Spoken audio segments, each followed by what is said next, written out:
All right, pay attention. You cannot teach this. This girl here, with the power of Visa, she's doing nails at school to pay for school. Why? Because school ain't cheap. She's brushing away school fees, one stroke at a time. Oh. Hold up, Miss Lady. Our girl just turned her side hustle into a full-blown pop-up. Lesson learned. A+, gold star, class dismissed. Legendary performance tonight watching basketball at Dave & Buster's. How's it feel? Well, vindicated, Nikki. That's the only thing I can say. You know, there's a lot of people who don't see what you do behind the scenes. You know, they don't see you sitting on the couch by yourself watching TV, right? They don't see you eating wings by yourself, right? They say you got to get up, you got to get a job. And to them, I say tonight proves you wrong. Vindicated indeed. The slam dunk deal. Score a power card with an entree for $29.99 at Dave & Buster's. The energy, the anticipation, it builds and doesn't stop until you hear your name. And then hands you we back. The work, the pain, the success, the sacrifice. Everyone. What's going on, everybody? Welcome to Bucos Locker. all of it leading. It's your host, Isaiah, coming to you again. Subscribe, like, comment, share on all the videos. Don't forget to hit the notification bell icon to notify you on all new videos that's posted on this channel. Welcome to day 3 of the 2023 NFL Draft. In the locker room, we are in the 5th round finally. The Bucs did not go back in the 4th round to get some players. There were a couple of players that the Bucs did not get that I wanted them to get in the 4th round. I don't know why they didn't trade back into the 4th round. I don't know. It is what it is. You know, it is what it is. We'll figure it out. But yeah.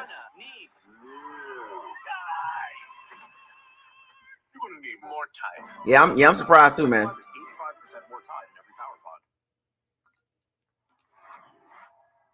here in Kansas City, feels like last year pretty much when Bryce Young was chosen first overall. Young DZ, who that for life? Oh, Jake Heener, right? Really? Jake Heener?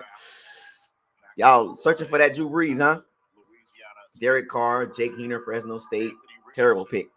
Terrible pick. Jake Heener, noodle arm. Still looking for that Drew Brees, huh? Won't let that Drew Brees stuff go, huh? Bucks for life, all cap Styles, young cover 2 spy, Ballard Sports Media.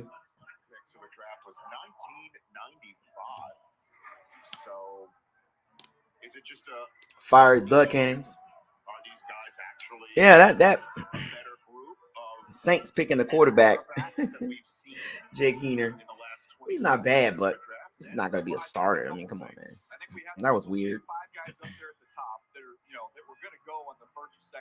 That happened. And then you had a draft that a lot of folks felt like after day 2, it started to fall off a little bit. That was the guts of this draft, was rounds 2 and 3. So when you have players that don't carry higher grades, at this point in time, they're saying, let's just take a flyer. These are flyers. Let's take a flyer on a quarterback because it's still.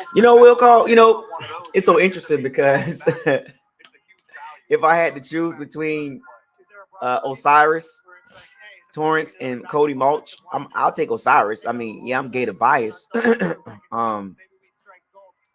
Competition, and that was the thing about with Cody Mulch, right? But I did see him in the Senior Bowl. He held his own.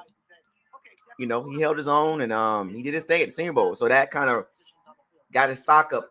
And sometimes, drafting small school linemen, it's not the common thing because of the risk reward.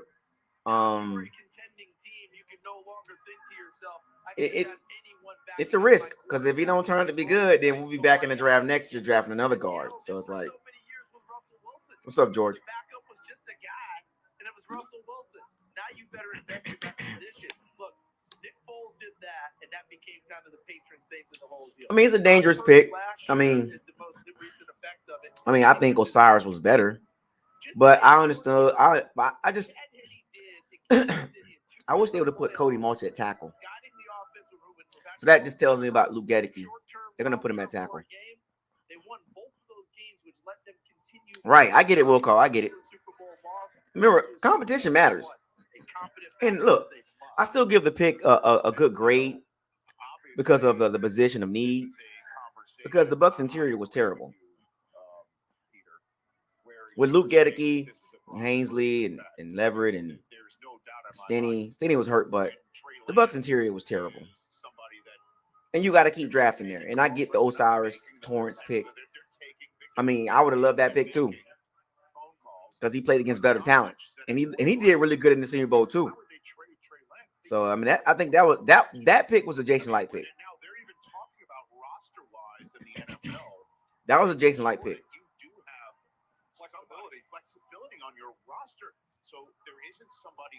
That was a Jason Light pick all the way.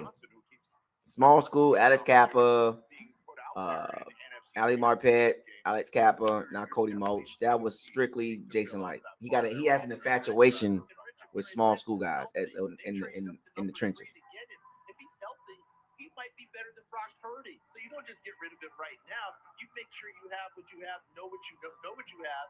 Especially considering Purdy's coming off the elbow surgery. And obviously, if Purdy is healthy, I mean, that is the mother load for the NFL. Yeah, running back would be good right here. Do so well in their first contract. You got 2 5th-round picks. Come on, Tampa. Don't do me like this. Running back. Rashad White is cool. Keyshawn Hamilton's cool. Keyshawn Vaughn. You know what I'm saying? Slot corner, safety. Sure, that didn't work. But look what we got here in the 7th round. Dan, you want to chime in? Rich, to your end of making sure you don't run out of quarterbacks, I would actually not be surprised if the 49ers took another late quarterback here. They've done all the homework on kind of the back end guys. But just to get I know Deuce Vaughn saying that. Yeah. I know. Deuce Vaughn. Go. I'm just saying. Third string quarterback on your roster is offered, and at some point there is more value out there trading him than there is in keeping him on the roster. There's going to be some team, and maybe this is in August when we know for sure that Brock Purdy is healthy. At some point, if someone loses, he has a habit of doing that. Yeah, this is another draft, taking a guy that played tackle in college, then move him into guard. I don't know why he keeps going that route. And I mean, it took Kappa like 4 years to really be decent. Kappa's first couple of years was terrible. Marpet came in the game and he was already, right in the game. He got lucky with Marpet. I think because of the Marpet draft pick, he kind of got infatuated. Well, I can get small school guys and then turn them into all pros and Pro Bowls, whatever, top guards. But taking guys that played tackle in college to move them into guard, it can work. You know what I'm saying? It's just I think the issue is it's a small school. It's because of the small school. I think that's the problem that people got with Jason Light. He keep picking small school tackles to make them into guards. So what's up, Jaden? Anthony Wilson, what's up, buddy? A-Rod, Mom for Christ. Jay Ellis, the Eagles, man. They can't keep doing this. They can't keep getting away with this. They can't keep getting away with this. Well, I haven't got a full read on yet. With a quarterback coming back off of ulnar surgery, there's no way I'm getting rid of him until I find out who's going to be able to play for me next year. How much does all of this? Sorry, just jump in here. How much does all of Dada, what's up? Play into the evaluation of quarterbacks that have gotten drafted? They can't keep getting away with this. Now to show their wares. I mean, last year Malik Willis was drafted out of Liberty in on the second night of the draft. He got in. Will Levis is now there. Matt Jones 2 years ago, middle of the first round, had a terrific first year. Damn near beat Tom Brady coming back to New England. The Pro Bowl. Fourth week of the season, he wound up being in the Pro Bowl. And then last year happened. Belichick, on occasion, it was like a manhole cover throwing around trying to get him to say he's the guy. But New England hasn't chosen a quarterback here. Obviously, Bailey Zappi's still there. What is the latest in your estimation?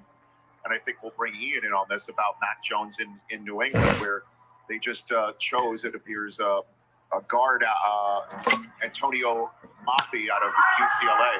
And yet another piece of their offensive line. Another offensive lineman. I thought Greg Bedard yesterday at the press conference was fantastic because he was pressing Belichick. Said last year at this time you said Mac was fully your guy. Every time we spoke, look, Jason Light he's on the clock. He knows it. And Belichick said, and like I said, I'm not a big fan of Jason Light and his overall like drafting abilities and as far as overall, a lot of his splash moves was like free agents. And y'all already know how I feel about Jason Light. Not a big fan of him. I mean, he's done good this offseason. Outside of that Baker Mayfield terrible signing, that was for ticket sales. I can care less about Baker Mayfield. I mean, if he does good, that's great. But that's not the probability versus possibility is the probability is low for Baker Mayfield to be really, really good. Can he be average? If Baker Mayfield is average, we're going to be not that great. The probability of Baker Mayfield being really, really good at this point is extremely low. So you Baker Mayfield fans, keep hope alive. But I'm not putting my eggs in that basket.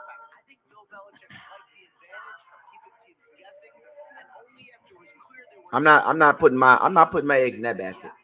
Dan, what's up? George, I see you, man. Grizzlo, what's up?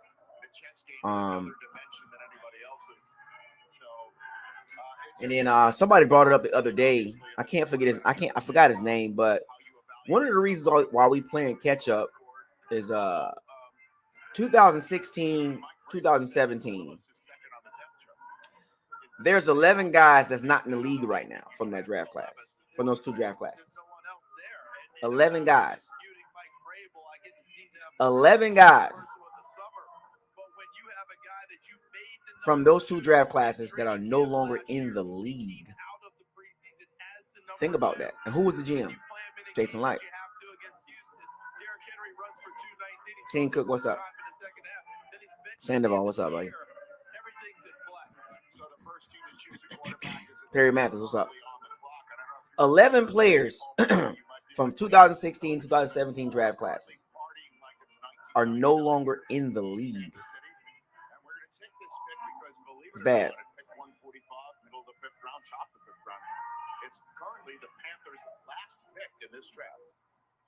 That's bad. I think quarterback will be addressed next year too. I mean, I don't think neither one of the guys are going to be long-term options. They're stopgaps. Because if Kyle Trask was like that dude,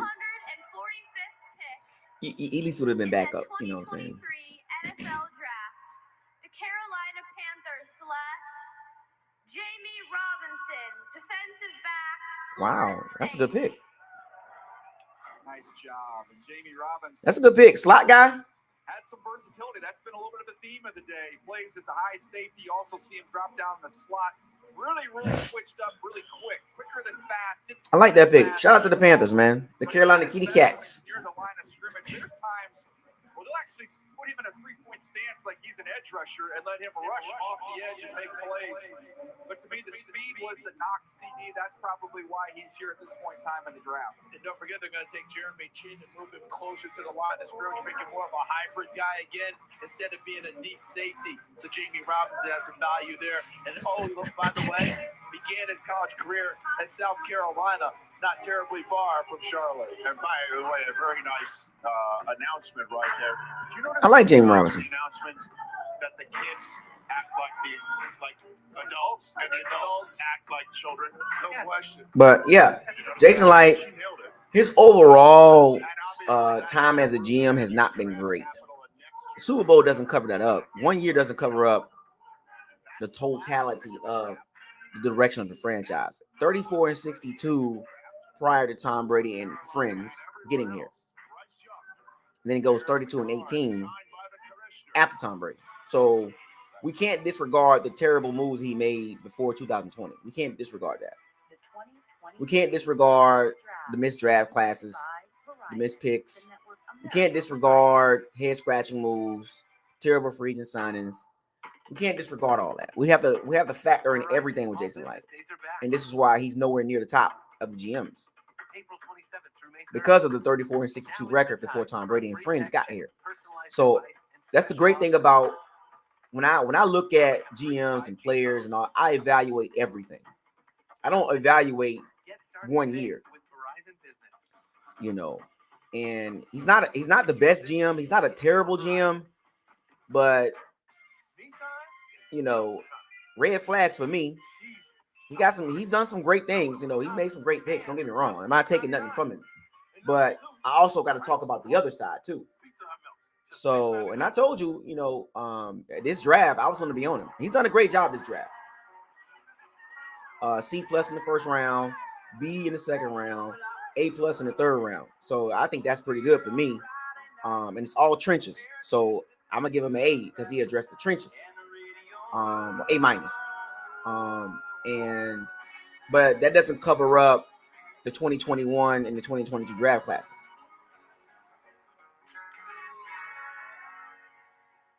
You know. Breakout night watching sports at Dave & Buster's. How's it feel? And to be honest with you, wasn't for the Super Bowl, he would have been out of there. Because we've been mediocre for a long time. Outside of 2020 and 2021, and ain't nothing really to show for him. I mean, we did have a 9-7 season in 2016, but I mean, he ain't got much to show for, folks.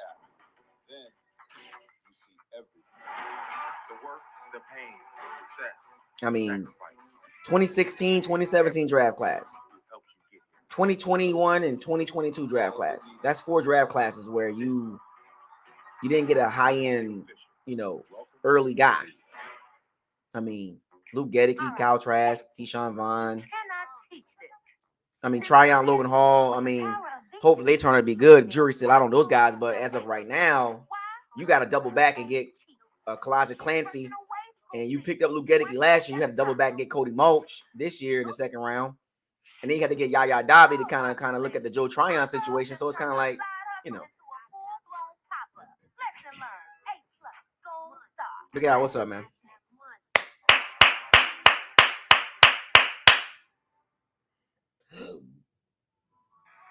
So Jason Light, man, he's done good this year, man. It's better. I will say this draft is better than last year's draft in the 2021 draft as well, too.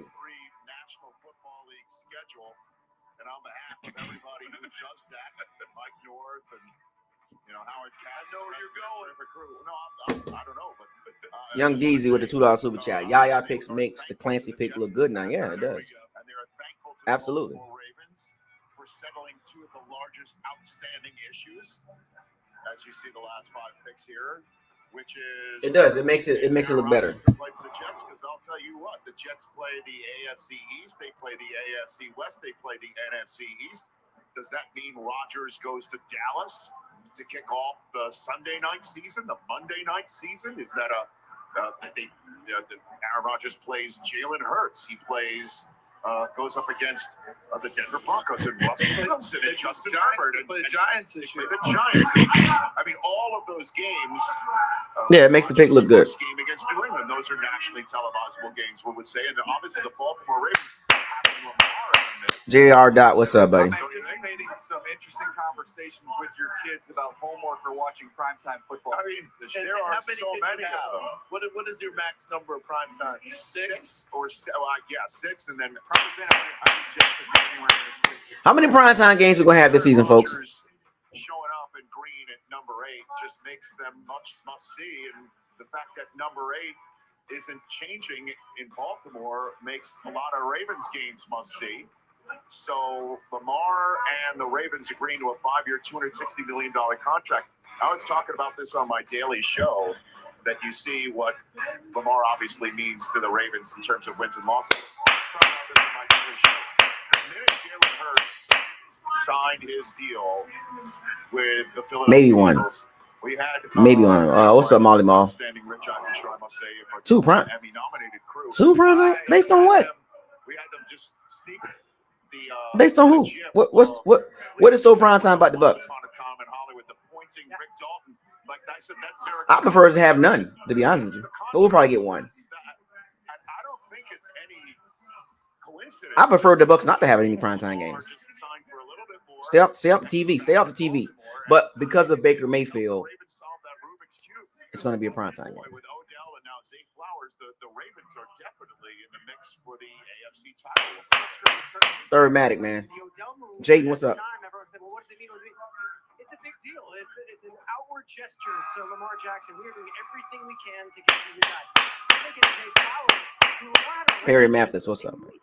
before this, they are And hopefully y'all got y'all 1 o'clocks and 4 o'clocks on the Eastern Standard Time is free, and on my time, Central Standard Time, 12 o'clock, 3 o'clock, and Mountain Time, 11, 2, and then Pacific. Make sure you got your stuff together with them early games on Sunday.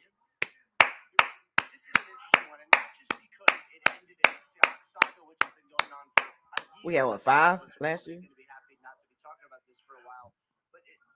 Ravens have wanted this to happen so badly. This wasn't an unresolved issue that they couldn't. What if the Ravens get Antonio Brown? He's always been the quarterback in the eyes of the Ravens. It was just, could they get Lamar Jackson to engage contract-wise, like he did in other ways, as you guys mentioned. He was recruiting Odell Beckham to play for a team that he wasn't even under contract with. They finally gave him the offer that he simply did not refuse to take part in the Cleveland contract that came out. Now it is done in a place the Ravens have been dying. Yeah, man. But Jason Licht's done pretty good this draft, man. He's done good. As the Bears are finishing up the final piece of draft capital they got in trading Roquan Smith to Baltimore, and you've got to factor that into this entire conversation. Where do you think, DJ? And I understand this is something we're asking in the latter parts of April, in the middle of an actual draft, where the Ravens do stand in this stacked AFC where you need an elite A-list quarterback to have a seat at the table. Obviously, you could put something together around a quarterback that isn't widely considered that and have a run, but I think we'll get one at best. Ravens' chances in this stacked conference. Well, even when they haven't had him on the field, if they haven't won games, they've been very competitive. They keep the score down. Think about how tough they play Cincinnati. I think they're in every football game with the way they play because they can run the football. They've always played solid defense. They need more playmakers around, not only getting Lamar out there, but some other guys because of all the firepower you see here in Kansas City and Cincinnati and Buffalo, and you've got the Jags and the Chargers coming. My mock draft, my 3.0, I'm gonna go back and revisit that, and all the guys that I picked for the Bucks, I'm gonna point out where they got drafted at. Just to show y'all how I think and where these guys got drafted, I'm gonna show y'all how this works. And when the AFC, yes, they're good enough. If you look at the 10 quarterbacks, talk about how 10 quarterbacks have just been drafted in the first 140 picks. These are the 10 that of the 16 we'll get one quarterbacks in the AFC. You're going to wound up adding C.J. Stroud to that list here. Eventually, Ryan Tannehill's not on this list, but 2 years ago, the 1-seeded Titans were the ones that had Ryan Tannehill seating at the table of the final 4 quarterbacks in the AFC as Allen, Mahomes, and Burrow made that final 4 straight years. It was the Jacksonville Jaguars and Trevor Lawrence having that 4th seat at the table. What do you think about the Ravens? And the only reason why we're gonna get that primetime game, and it's probably gonna be against the Saints. I hope it's not against the Eagles, the Bills, and the 49ers. I hope that's not a primetime game because we're going to get destroyed. We're not beating none of those teams. Their rosters are just – the Bucs roster compared to those teams is just like night and day, man. Oil and water. Who is the number 1 pass rusher? Adafe Owe has got to start coming through for them, becoming a double-digit sack guy because that's what they're used to getting that pressure. Well, what would y'all think of the Bucs primetime games against the Eagles or the 49ers or against the Bills? But you know what? The great thing about our community this season, I think a lot of us understand where the Bucs are at. The expectations is not high. A lot of us understand that. I haven't seen too many people scream Super Bowl or bust or NFC Championship. I think a lot of us kind of understand we'll be lucky to get to the playoffs. So that's crazy how the expectations has changed in our community in one off season. Does Lamar have another gear? Does the passing game improve? See, that's an unknown right now. Great question. They gave up 18.5 points a game last night.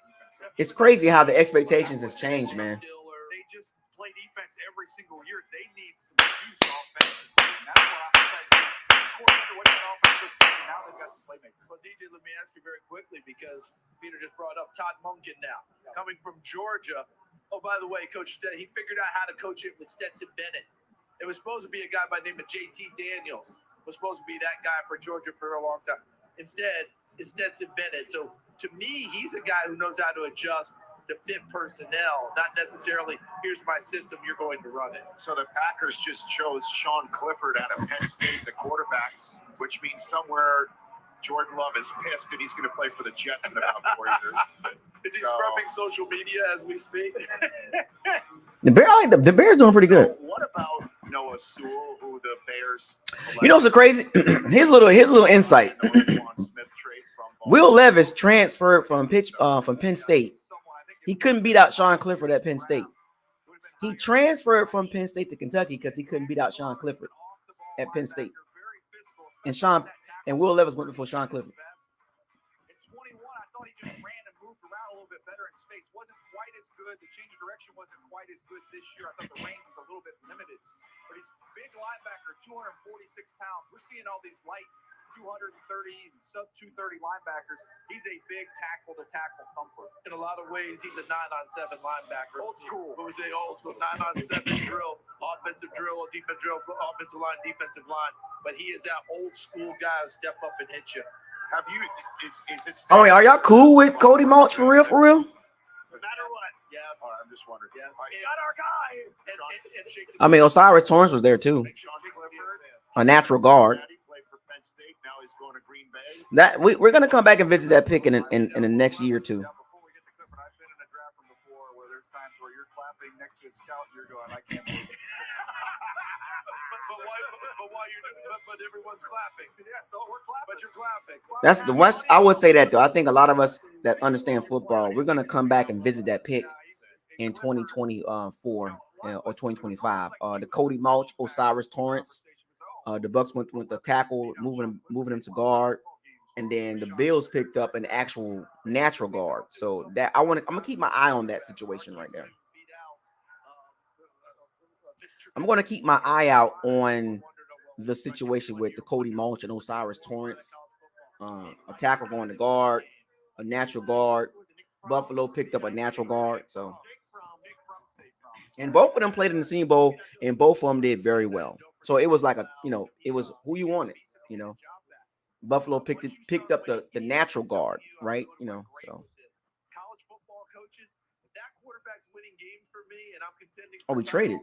I don't care if I have a first-round pick behind him. I'm playing that kid. Why? Because he's helped my team. So why are we adding picks? And it keeps my job. That's what I do. Justin Fields came to Georgia, and he was a gimmick guy for a short time. He couldn't beat out Jacob Fromm. Justin Shorter just went from Florida, wide receiver, to the Buffalo Bills. That's pick 150. And Sean Clifford became the 11th quarterback. So we traded? 150 picks. That is a common draft error. Why are we trading 5th-round picks? For a number of quarterbacks chosen in the first 150 picks of a. There was some guys right there. What we doing? It's guys right there at 150. What are we? Keller Witherspoon trade right now, 151 overall. The Lions, who had the, I guess, is that the only trade that involved an actual player currently in the NFL? Mr. Big Pun, $2 super chat. His tape shows a guy that is happy to be in the trenches. He played tackle at North Dakota State. Played guard at the Senior Bowl. So he has more tape at tackle than guard. Osiris Torrance has more tape at guard than Cody Mulch. So, like I said, I'm cool with the pick. I'm going to come back and revisit that next year or 2 years from now. So. Going to the Pacific Northwest. Yeah, a big, heavy edge-setting defender against the run. Just watch what he does against tight ends. He sets the edge so easily. He's so physical at the point of attack. It's a massive stand-up linebacker. Has the 9 sacks. Watch him against Jalen Duncan from Maryland, an offensive tackle. He'll go some point in time before this draft is over. Showed you his power in that game. He also has a little bit of a nifty up and under. Not the most dynamic, elite get-off and burst and athleticism, but somebody's going to be dominant against the run and is going to be able to push the pocket with his power off the edge. Michigan defense has had a lot of guys selected. Hey, they're going. What do you see next year? Yeah, they've got a ton of dudes. They're going to be loaded next year. This is similar to when Georgia had all those guys last year. People were like, well, what's going to happen? Oh, they came out one national title. Michigan's going to come back and be right in the same mix for winning a national title. They have reloaded like crazy. What are those last two words? Right in the mix for winning a national title. Yes, Michigan national title. This is not just getting to the college football playoff now, Rich. This is getting there and closing and finishing. That's where your program is at this point. How do you feel hearing that? Is that or is it yeah? You know what? Let's just go into the playing season. Let's see what we can. Just letting the folks in Canton know when I do the jacket dinner this year. Yeah, we're gonna come back and visit that. I mean, the Bills picked up Osiris Torrance, the Bucks picked up Cody Mulch. That's gonna be great. I mean, the Detroit Lions also in the. I thought the Bucks was gonna go tackle. DeJuan Jones went late in the 4th round. The way that they finished the season, that big win that sent Aaron Rodgers home, and then that was his last game. Oh, that we didn't trade the pick. And what do you think about what there we go. Lions have done here? Come on, Tampa.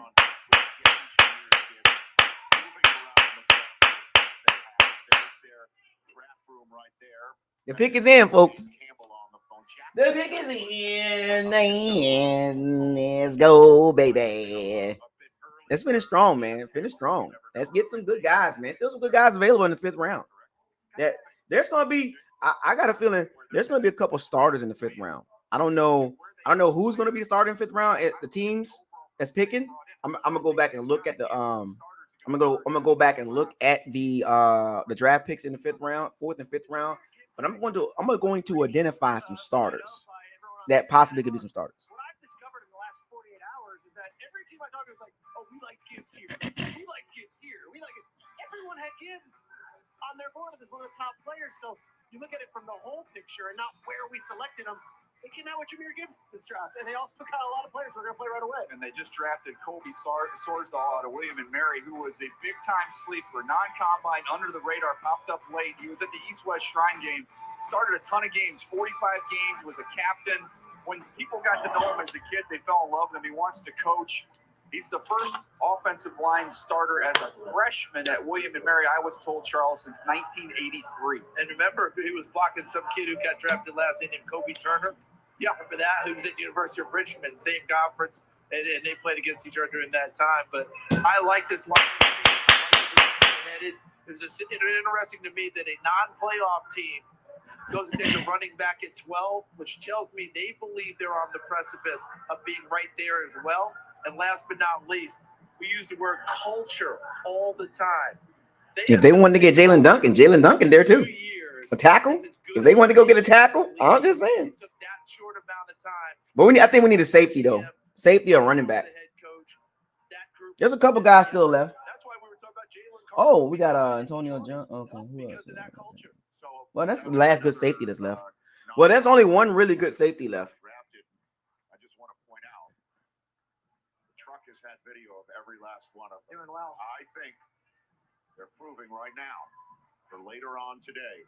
We play Stump the Truck, where we ask you out there to tweet us the name and a player of a school that you think our truck does not have video of. I think they are already showing.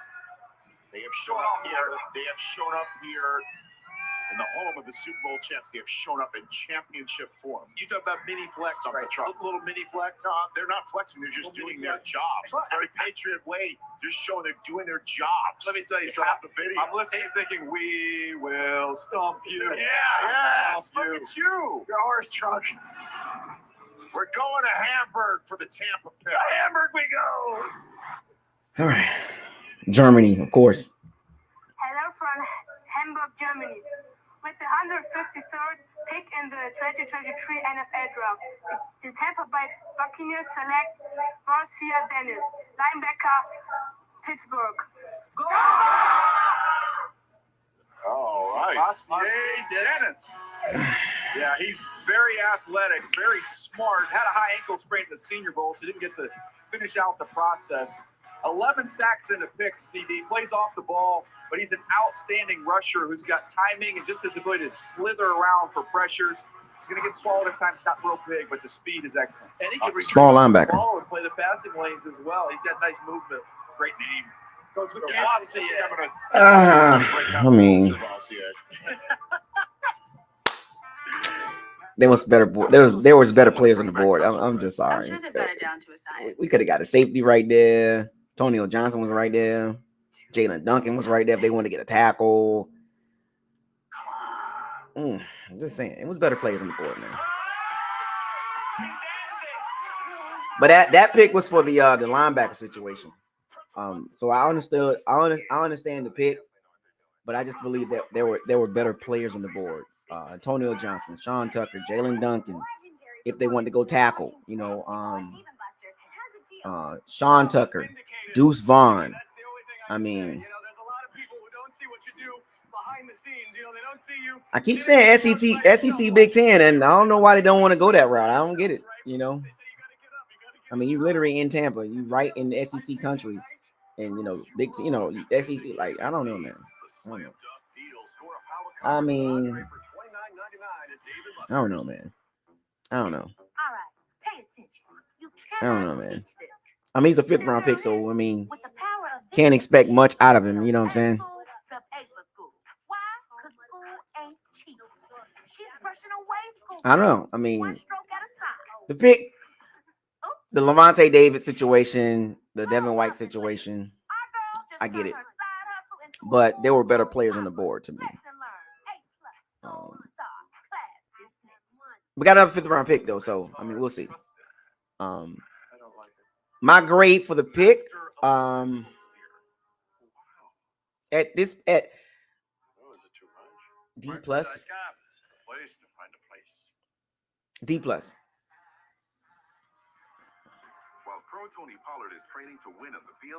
D plus. I mean, Deuce Vaughn was right there. There was a couple guys that got D plus. NFL Plus brings you the draft like never before with exclusive content. D plus. It's finally time. Plus expert analysis. He can do it all. And behind the scenes access all. I understand the pick, but I'm gonna give it a D plus. Get it all for $4.99 this offseason. Welcome to NFL Now. Every weekday, No, I mean, not a terrible pick, but I mean, well, maybe. I think about what I'm gonna do is when the Bucs pick again in the 5th round, I'm gonna put those picks together and give a grade. Let me hold off on that grade. Let me hold off on that grade. Well, the fantastic scene in Kansas City continues on day 3 of the 2023 NFL Draft. Beautiful. I'm gonna hold off on that grade. I'm gonna hold off on that because I'm going to pair that with the other pick. Center from Michigan, 49ers on the clock. Have that for you shortly as we welcome you into our Los Angeles studios here at NFL Network as our 2023 NFL Draft coverage presented by Verizon continues. Brett Lewis, Bucky Brooks, Maurice Jones-Drew, and Mark Ross here to work you through the picks. I'm gonna hold off on the grade. Let me take that grade back. Ready to make their selection first of the day from Mexico City. Yeah, the very end of the 5th round. Unless we trade up. Probably should trade up. Small linebacker, kind of. Remember, Levante David was small.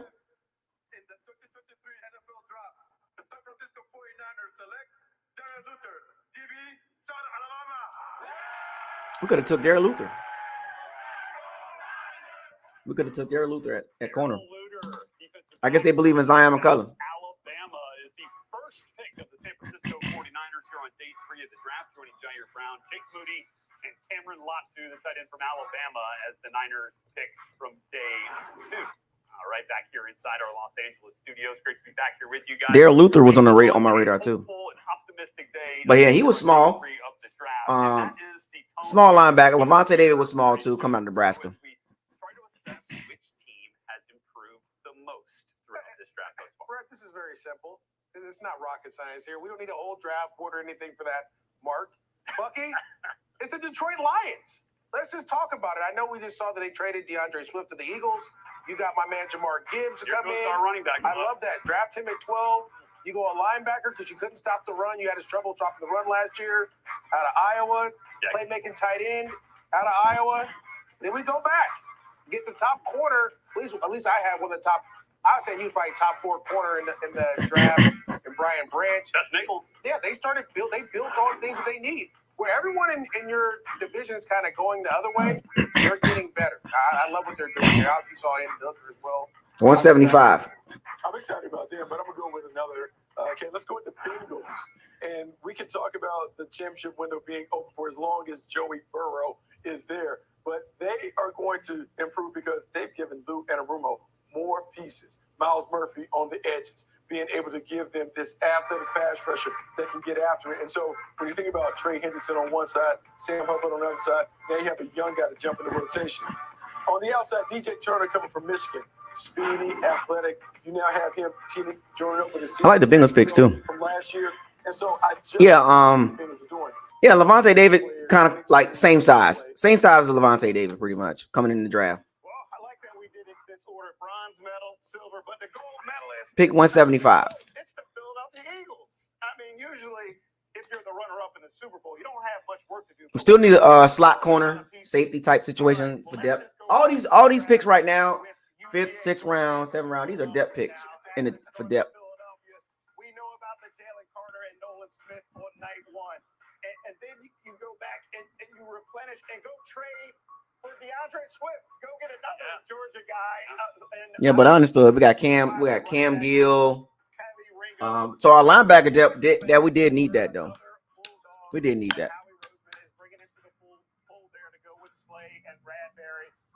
We need linebacker depth. So I understood. Now they just reload with Carter, with Smith, with Sidney Brown, who I think is going to be the next coming up. Brian Dawkins there in Philadelphia. Yeah. And then Kylie Ringo, just an absolute masterclass by Howie Roseman. You want to know what the only problem with that is that they're not playing the SEC anymore. So all them Georgia guys going to have to show up every Sunday. We don't get to play Vanderbilt, Bucky. Oh boy, come on, let's be honest. Look, I mean, I appreciate all your input, and with all due respect, NFL, right?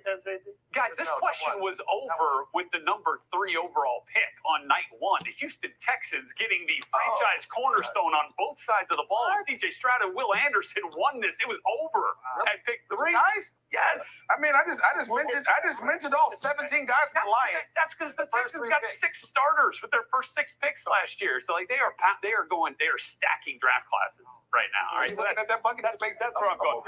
Mark, I'm going to come back to you. I'm going to come back to you here. Biggest surprise in the draft. Yeah, let's get to those Texans. I think, first of all, a lot of chatter coming in with the Texans that they would not take a quarterback at 2. So I think that was a surprise that they took C.J. Stroud, which they should have done. But to me, the biggest surprise was going to get Will Anderson, like Will Anderson, the player. But to give up a 1 next year, a 3 next year, and the 33rd pick this year is just way too much. That was the biggest surprise for me. Well, big surprise for me is the San Francisco 49ers getting the kicker, Jake Moody. Let's go. I like it because kickers score points, and you have to score points to win games. And when I'm looking at it, you look at the Miles. Devin Howard won the Heisman Trophy. Jake Moody broke his record single season point. And so I am talking about putting points on the board. You got to have Jake Moody way to go. Listen, I'm going to say my thing, and I'm going to deal with you later. But to me, it's the Packers game. We've talked about it. How can you not draft an offensive weapon or offensive player for your young quarterback? I get it. We're trying to fix the defense, but we got to get top-notch players. They were picking, 13th? They took 3 guys on day 2. You don't need to take them in the first round. Listen, we need a top-notch guy for our young quarterback. You like him? Value wins this part of the conversation. You talk about scoring points. He scored every point for his team at the East-West Shrine Bowl and won the MVP of that game. Where we going? That's what's happening. All right, we got more draft coverage coming up here for you. Kai Blue Kelly went to the Ravens. Ravens, man, they be getting some steals, man. Let me tell you about the greatest roster ever assembled. The monster, the outlaw. You can't forget about the boss. Sometimes you just want to eat your heroes. The Subway Series. And look, we need linebacker depth too, so I get it. Probably gonna be a special teams guy unless injury happens. So our linebacker depth. We got was it Cam Gill? Wait a minute. What's our linebacker depth? I'm having a brain fart. April 27th through May 3rd. Ravens got Caillou Blue Kelly. They took a flyer on him. Special offers. Like a free Ravens, man. I mean, that's that's a great organization. So I don't know what they're gonna do with him, but if he develop, they develop their guys. So we'll see what he turn out to be. But yeah, so our linebacker depth. Let's talk about that for a little bit. And where does he fit in at? Britt, Gill, yeah. Where does he fit in at? I mean, special teams. I mean, let's be real. I don't see him being a starter. I mean, in the like you can draft starters in the 5th round. I gotta watch some more tape on him. He wasn't on my radar. He wasn't on my radar. But that's a depth pick. Why? Because school ain't cheap. She's brushing away school fees. One stroke outside. Hold up, Miss Lady. Our girl just turned her side hustle into a full-blown pop-up. Lesson learned. A+, gold star. Class dismissed. The energy, the anticipation, it builds and doesn't stop until you hear your name and they hand you that cap. Then you see everything. The work, the pain, the success, the sacrifice. Small guy. Who helps you get here.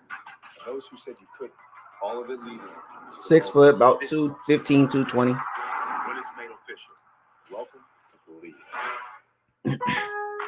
I'm watching some tape on him right now. The most powerful tool in your toolbox is an app that saves you time and money. That's why we got an app that lets you build an instant quote, reorder your favorites, and track your MVP's pro rewards.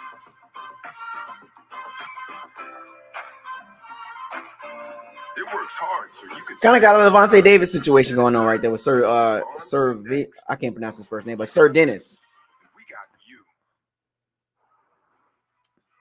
Our Day 3 coverage of the 2023 NFL Draft continues into the 5th round, getting set for the 57th overall pick of this day, which will be made by the Green Bay Packers here.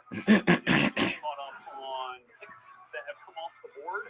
Most recently, Oluwatimi from Michigan goes to the Seattle Seahawks. Darrell Luter, coached expertly by Kane Womack down there at South Alabama. Yeah, 7 sacks. Blue Kelly, the son of Super Bowl champion Brian Kelly with Tampa Bay Bucks, goes to the Baltimore Ravens.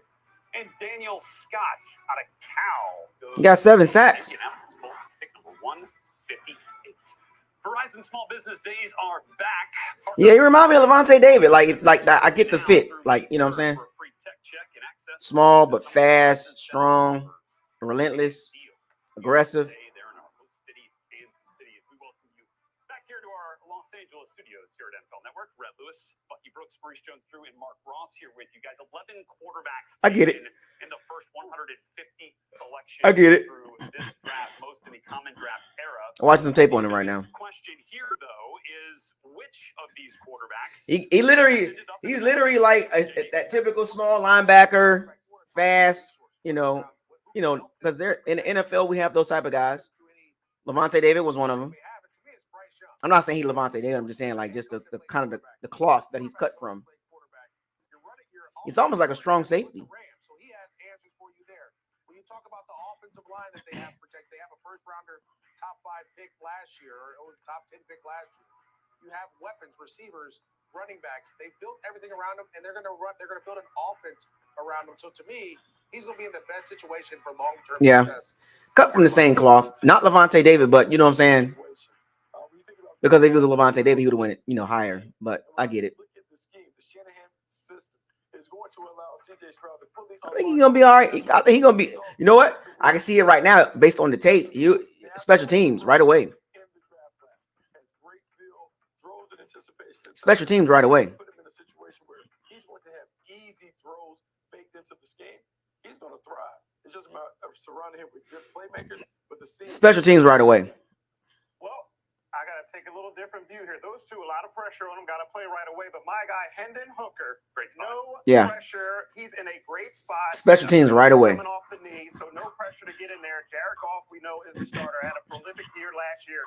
So Hendon Hooker can just jump right in there, learn the offense, get better, rehab. No 7 sacks whatsoever to to get on the field even throughout the whole year. So Haven't seen him in coverage though. A lot of his highlights are just in the box. I don't see too much of his cover skills. What's going on with that? Kind of like Devin White, just blitz and tackle. But I don't see no coverage skills. A lot of playmakers with great head coaching staff with absolutely no pressure. Hendon Hooker's the best situation. Everything's in the box. We've had quarterbacks flying off the board. Yeah, everything's in the box. I don't see no cover skills. Well, don't get me started. In fact, we had quarterbacks go back to back in the 4th round who are now going to teams that already have quarterbacks from their alma mater already on the team. Talking about your boy Jake Haener going to the New Orleans Saints, where Derek Carr is hanging out right now. Where's the cover skills? Day 3, Joey B. Okay, watch out. MJD is found. I'm watching tape, folks, and I'm. There's a lot of his highlights are at the line of scrimmage. Yeah. His highlights don't show nothing about coverage either. So yeah, he kind of like that Devin White situation, right? Athletic, hyper guy. Let me tell you about the greatest roster ever assembled. The monster, the outlaw. Yeah, he's more of a Devin White type linebacker. Sometimes you just want to eat your heroes. The Subway Series, the greatest menu of all time. Breakout night watching sports at Dave & Buster's. How's it feel? I just never imagined I'd be here Blitzing linebacker. I don't see no cover skills. Athletic though. Get a power card with an entree only at Dave & Buster's. Yeah, I don't see no cover tape. I don't see no coverage tape on him. Everything's in the box.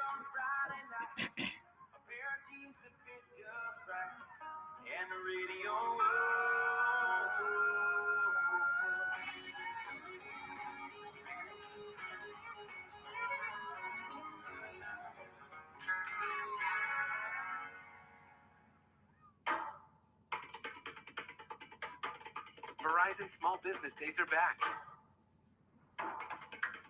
April 27th through May 3rd. Now is the time for a free tech check. Still watching some more tape. And special offers. Man, he's in the box. Like a free 5G phone. Don't miss out. Get started today with Verizon Business. It's your business. It's your Verizon. Lowe's knows the most powerful tool in the toolbox is an app that saves you time and money. That's why we got an app that lets you build an instant quote, reorder your favorites, and track your MVP's pro rewards. Yeah. I mean, I don't see nothing about him on the coverage. I'm gonna see his profile. It works hard so you can stay on the job, get it done, and move on to the next. So there we go. So the grade for him is an average backup or a special teamer. I told you, instant impact on special teams. Monster, the outlaw. You can't forget about the boss. Sometimes you just want to eat your heroes. Yeah, instant impact on special teams. Verizon Small Business Days are back. April 27th through May 3rd. Now is the time for a free tech check. Personalized. He had 7 sacks last year, though. You know, this might be for that Devin White situation, man. Don't miss out. Get started today with Verizon Business. It's your business. It's your Verizon.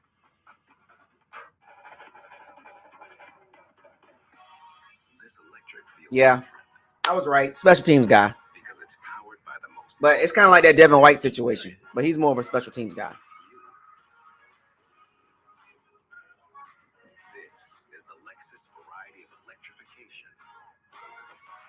Kind of like, I think he's more of a Devin White type guy. He's not, the more tape I watch, he's not a Levante David type guy.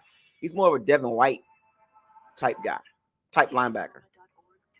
Just blitz and be around the line of scrimmage and kind of jump around people's backs and all that. Doesn't have elite speed, but he'll struggle against downhill teams like the Ravens, the Colts.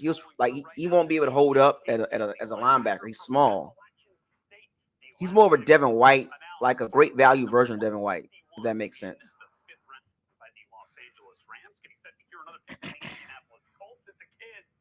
Getting after it on a beautiful day in Kansas Kansas City. Man, it doesn't get much better than this. You're on day. So they say if you want to look at, if you really want to take a look at him, go look at the Tennessee versus Pittsburgh game. NFL lineman, he got destroyed. So yeah, I was right. I was right. I was right.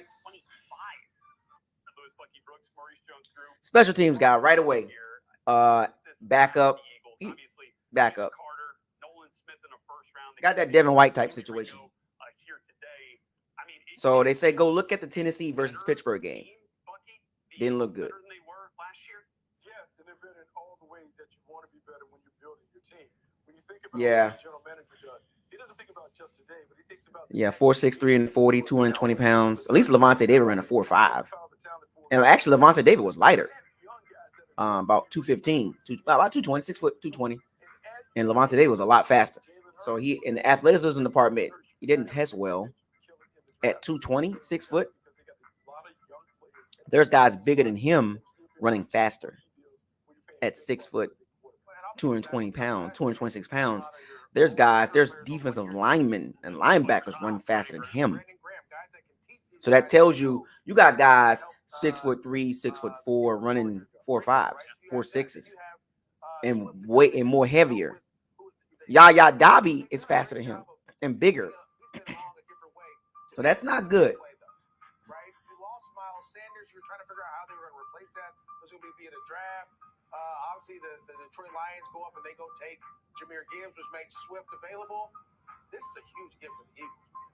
Like, this is one of those ones where you're just like, how did you let this happen? How? Well, because Howie Roseman is putting on a masterclass once again in the draft. We knew The Bucks could have gave up a fourth round pick. I mean, a next year's fourth round pick and swap, whatever. They could have got DeAndre Swift, right? This year, but for the future as well. And you're seeing the fruits of his labor in this draft and taking all these picks. But I think the biggest thing is not just the infusion of young. PFF had a 90. PFF had him at 90. It's the mentality now. PFF gave him a 90 grade. I told y'all about PFF, man. I told y'all about PFF. Stop relying on. And you know what's so crazy? To all the fans that like to use a PFF as a reference to make their point about a player, it's terrible. It's terrible. Because if that's the case, all these grades that PFF give players that don't do good, why don't you talk about them? There's more PFF grades that are high, but the player is terrible. Why don't y'all talk about them? It's always trying to make a point when it's the player you like. What PFF said, okay. So PFF gave him a really high grade. Then somebody says, no, he's not that good. Well, PFF says. Or what about somebody, they give somebody a bad grade, but he's actually good? Why don't you talk about that? That's why you got to be careful. You shouldn't use PFF as your sole base to make a point about a player, offensively or defensively. That is a terrible way to evaluate a player. Terrible. Oh, the Bears got Chase Brown. No, the Bengals got Chase Brown. Wow.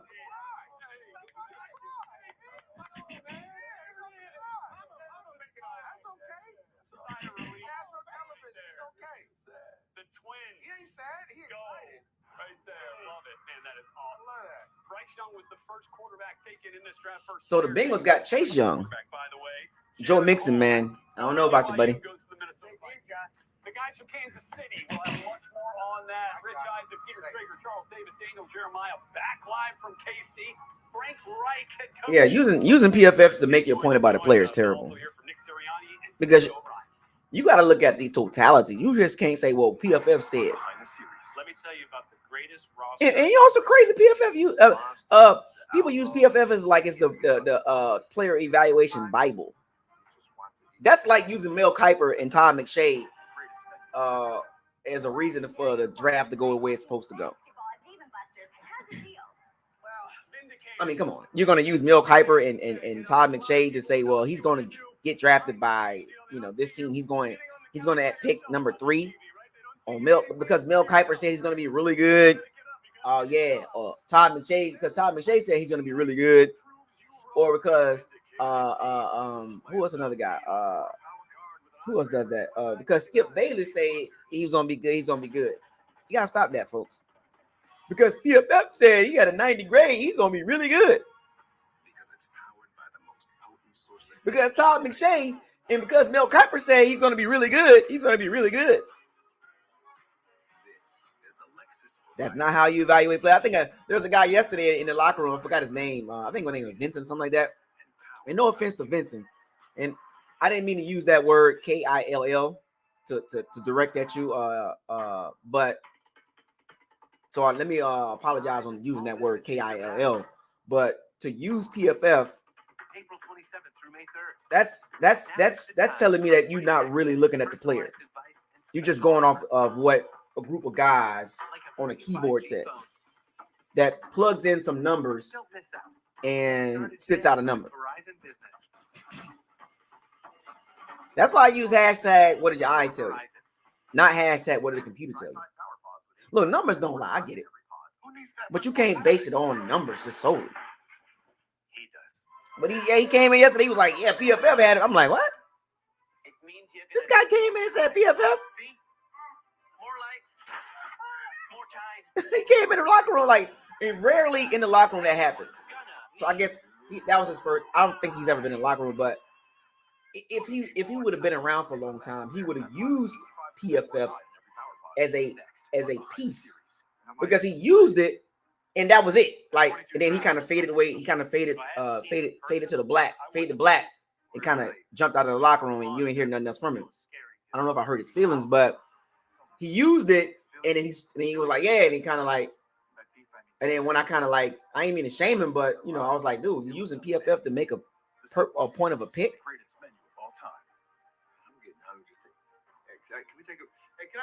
Because if that's the case, I can do the same thing.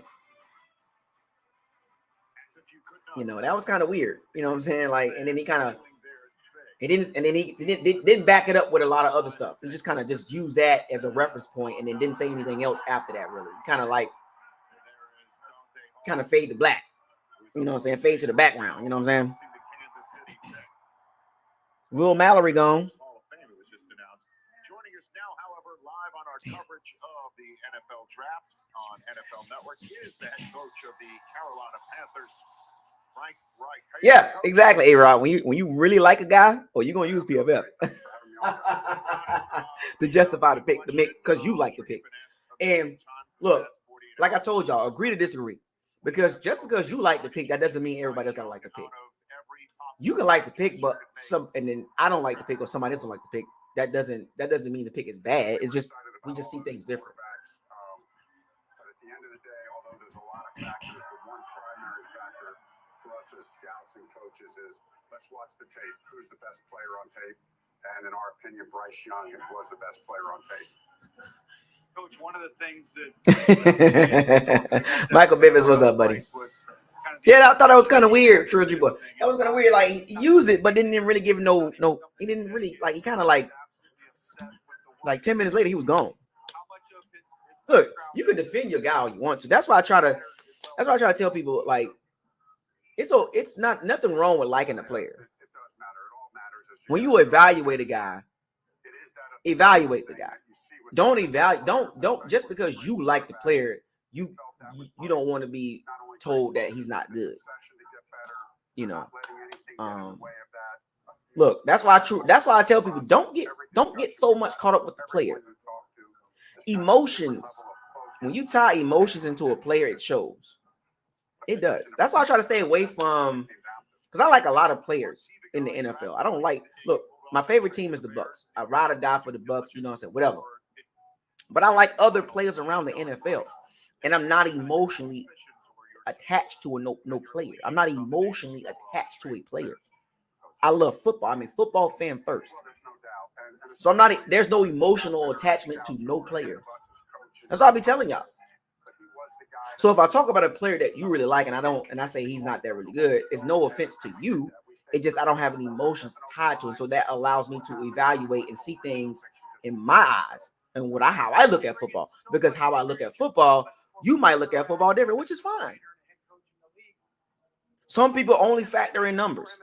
Some people look at film and numbers. Some people look at the philosophy and the fit and the scheme, you know, the coaching, you know, all. So I factor in a lot of stuff.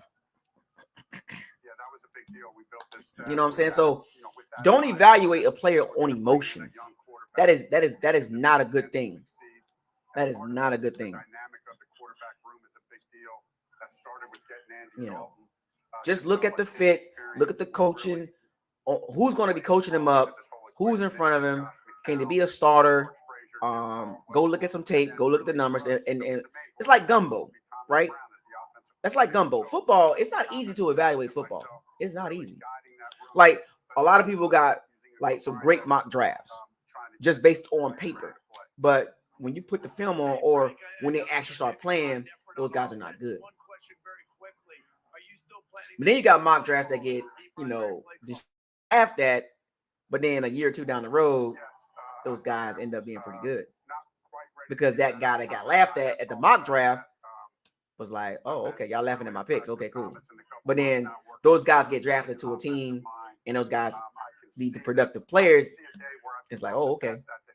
So, but I think coming in, it's just something that is going to be hard for me to let go right away. Last part of this for me, we're going to talk about quarterbacks ad nauseum, talk about your offense. But this is a defense that has played well that you've walked into, and you got a chance to make it better. Edro Evero as your defensive coordinator. How do you see? Oh, the Patriots got Henry Tutu Aloha. I can't pronounce the last name. Henry Tutu. The Patriots got a linebacker, Henry Tutu. See, that's what I'm saying. Competition matters too for me. Nothing against Sir Dennis, but Henry Tutu played at Alabama in SEC against linemen every Saturday. You know, in the secondary, you got J.C. Horn. You got a slew of guys in the secondary that we think are very talented. This defense has proven that it can. I will say this though. Let me address the Carolina Kitty Cat Panthers or the Carolina Kitty Cats fan base. He's the right leader for us. That's the right scheme for us. They hype y'all up. I like what y'all doing. Don't get me wrong. I like what y'all doing on paper. I like what y'all did in the offseason with Frank Wright and the defensive coordinator and Thomas Brown Jr. I love it, right? I love what the Carolina Kitty Cats are doing. But don't let the media hype you up. Y'all got to get on that field and produce. I like Frank Wright as a coach. I think he's the best coach in the NFC South. But you know, I think they got the best staff in the NFC staff. I think the Panthers got the best staff in the NFC South, the best head coach in the NFC South, right? But at the end of the day, you got to produce. You got to get on that field and win games. And our tight end room. Feel like we got really good young players that will continue to ascend. But Jonathan, but I like the pieces they got though. I like the pieces. Jeremy Chin, Frankie Louvo, Jeremy Chin, Frankie Louvo, J.C. Horn, Derek Brown. They got some good pieces, man, on the defense side. You know what I'm saying? And then offensively, Miles Sanders, you know, Bryce Young. They got some pieces. You know what I'm saying? They just gotta, Chuba Hubbard.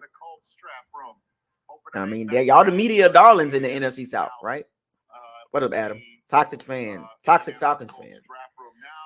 Falcons. My take on the Falcons. I see what y'all doing. I see the direction y'all going. I think the Desmond Ritter situation. That's what kind of, and y'all defense still in question. Desmond Ritter and that defense. I'm just not sold on that. I like AJ Terrell. I like Grady Jarrett. I'm super excited to get to draft a quarterback. Desmond Ritter in that defense. Arthur Smith, run the ball, play tough defense, but I don't think y'all have the pieces on defense to not yet to be a playoff team. I think y'all a year or two away because of the quarterback situation. Y'all need to have a defensive draft. The Atlanta Falcons, y'all need to do what the Carolina Kitty Cats did with the drafting it all defense. Like next year, Atlanta need to draft all defense. All defense. You know what I'm saying? Like Atlanta Falcons need to draft all defense next year. Because the Carolina Kitty Cats did it with, J.C. Horn, Derek Brown. They did it, right? They went all defense. And as far as so that's my take on the Falcons. I see what y'all doing, but two big question marks: quarterback and defense. Y'all got too many holes. So, and then Arthur Smith, obviously they being patient with him. So I think he'll have another 2 years, to play around for a little bit, because this year is kind of like you need to see a jump, right? So you got a great running game, passing game. If Kyle Pitts got to stay healthy, you got Drake London. Okay, cool. And you got B. John Robinson. So I like what y'all doing with y'all core. I like that. And as far as the New Orleans Aints, I don't know what they're doing. I live in New Orleans, and it's almost like they still believe the window's open. If that makes sense, they still believe they're a top tier team. They believe they are a tier 1, top of the tier 2 team, and I don't see that.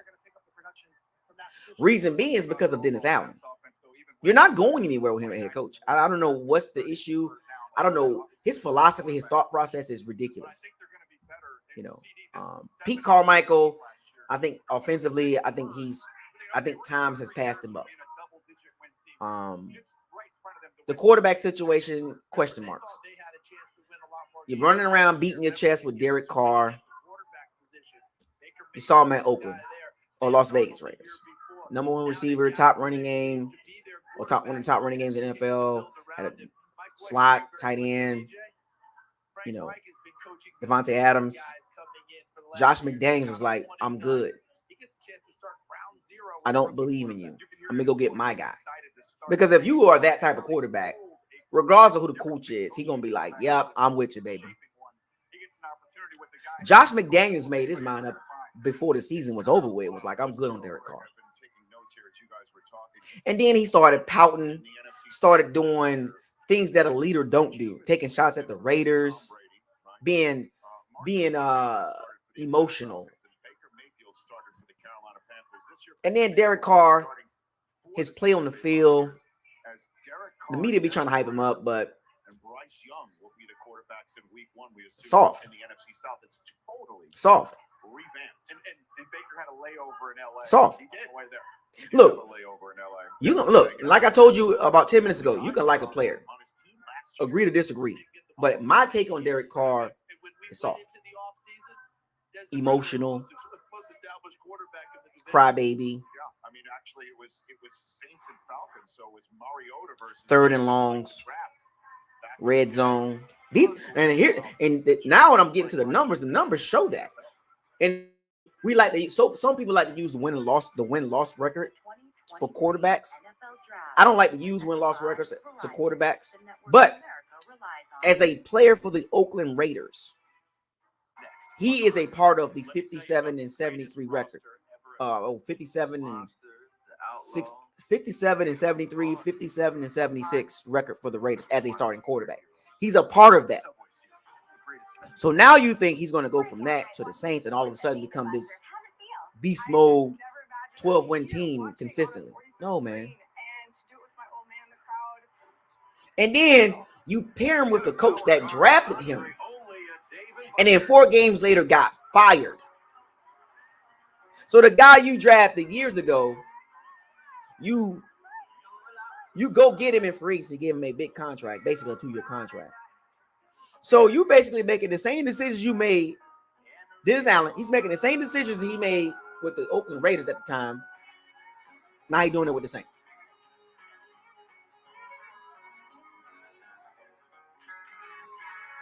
Defensively, I give y'all credit there. All right, pay attention. You cannot teach this. I'll give you credit. This girl here, with the power of Got a good defense. Pass defense, right? Your run defense is in question. So I get the Brian Breezy and the Fuske and all that stuff like that, whatever. But defensively, y'all gonna be solid. I'll give y'all credit. Offensively, Derek Carr, the guy that throws the ball out of bounds, 4th and goal. The guy on 3rd and longs, that's terrible. The guy that's in the red zone, terrible. The guy that don't put up a lot of points per game, terrible. Terrible. These are facts. These are numbers that the numbers don't lie. The numbers don't lie. I'm not saying he's a terrible quarterback, but the hype around him that that was the hype that was around him in Oakland and Las Vegas. It was never there. It was like Ricky Bobby. You think you're on fire, but you're really not. Now he comes to the Saints, and here comes the Saints fan base along with Derek Carr's fan base. Now they're hyping him up. You think he's on fire, but he's not. Ricky Bobby.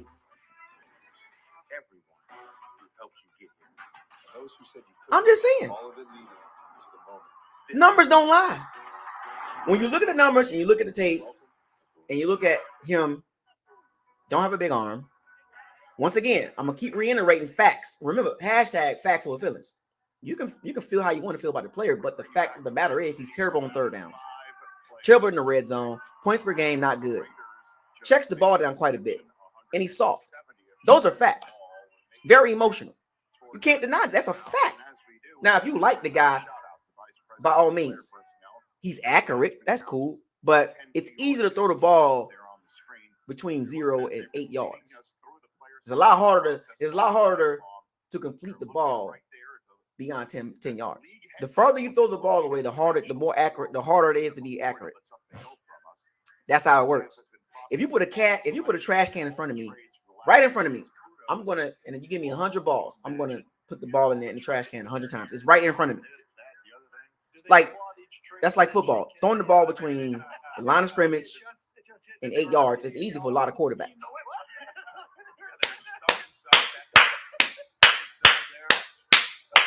It's all day. But you start throwing that ball down the field, 10, 15, 20 yards down the field, it's hard, your completion percentage go down. So if you take a trash can and you put it 10 yards from me and have me throw balls into it, it's hard.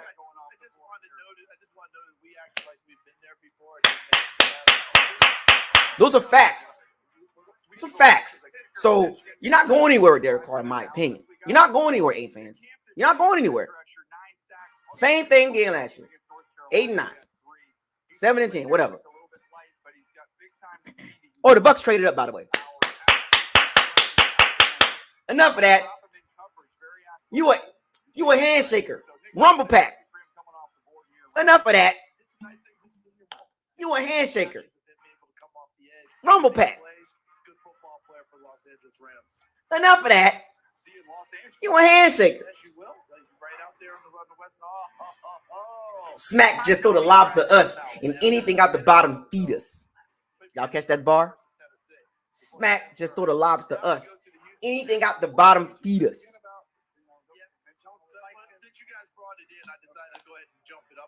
There is no known with no me.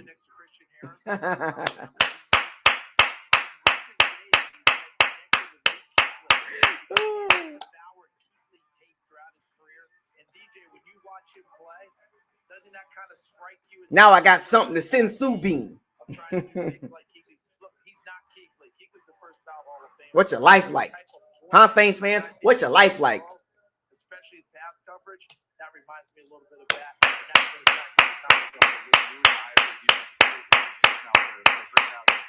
think there's something to the fact that Nico's an Alabama guy? Obviously, we see Anderson day one, and we see this there's a confidence that Nick Saban is saying this is our guy, it will work, and then there's that faith that hey, I can go back to the pipeline.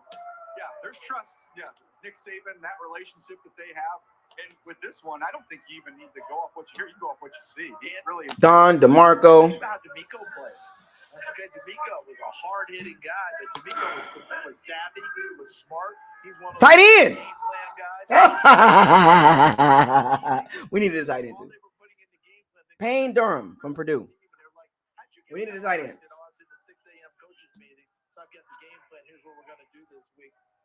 He ran a 4.87.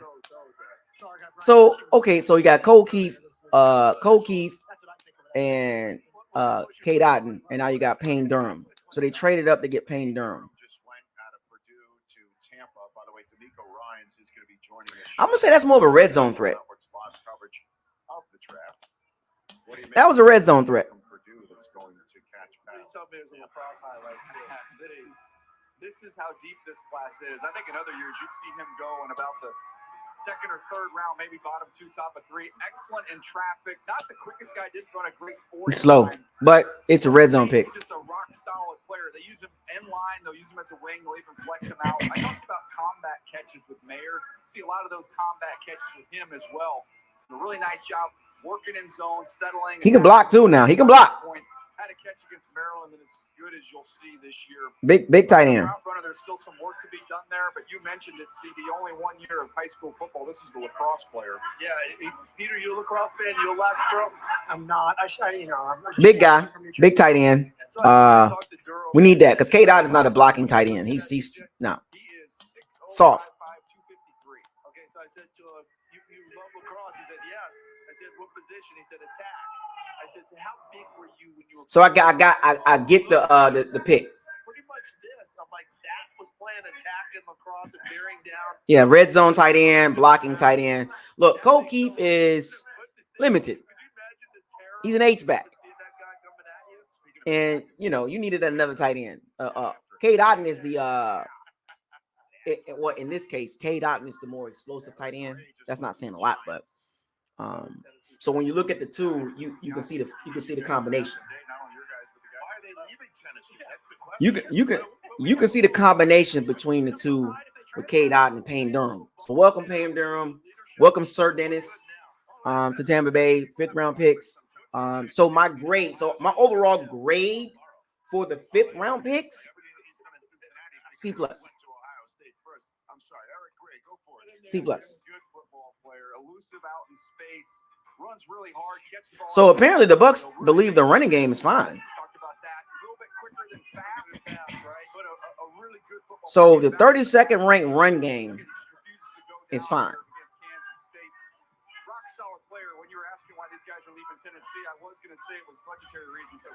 Cole Keith is not. No, don't.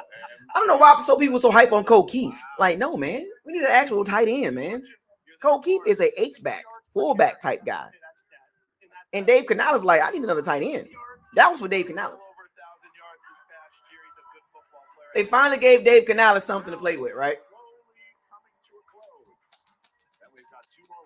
So the 32nd ranked run game is fine. But I understand the Payne Durham pick because we needed a red zone tight end, a big body blocking tight end. No offense to Cole Keith, but he ain't it. That ain't it, man. Cole Keith ain't it. All right, pay attention. You cannot teach this. This girl here, with the power of Visa, she's doing nails at school. He's a blocking tight end, folks. That I understand the need. That was for Dave Canales. Somebody said it earlier with Dave Canales. Next year. Wait, Dave. Wait, Dave. You get your guys next year, buddy. Dave Canales, be cool. You will get your draft picks next year. I promise.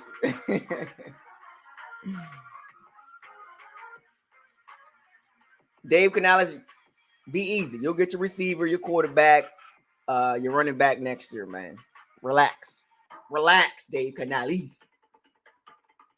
Dave Canales, relax, buddy. You'll get your draft picks next year. I promise you. Next year it's gonna be offensively driven. Got to do it next year. You got to. I told y'all this is a transitional year. If your expectations is beyond the NFC South, you are playing a game. You're playing a dangerous game. If you think the Bucs is going to be a threat at the top, you are playing a dangerous game.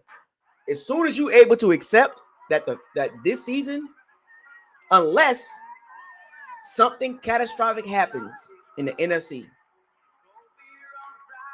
with the 49ers, the Eagles, the Vikings, the Seahawks, the Cowboys, or the Cowgirls, unless something catastrophic happens to those teams, we're not going anywhere. Unless Baker Mayfield or Kyle Trask have a crazy season and surprise everybody, we're not going anywhere. Unless there are major injuries at the teams at the top, we're not going anywhere.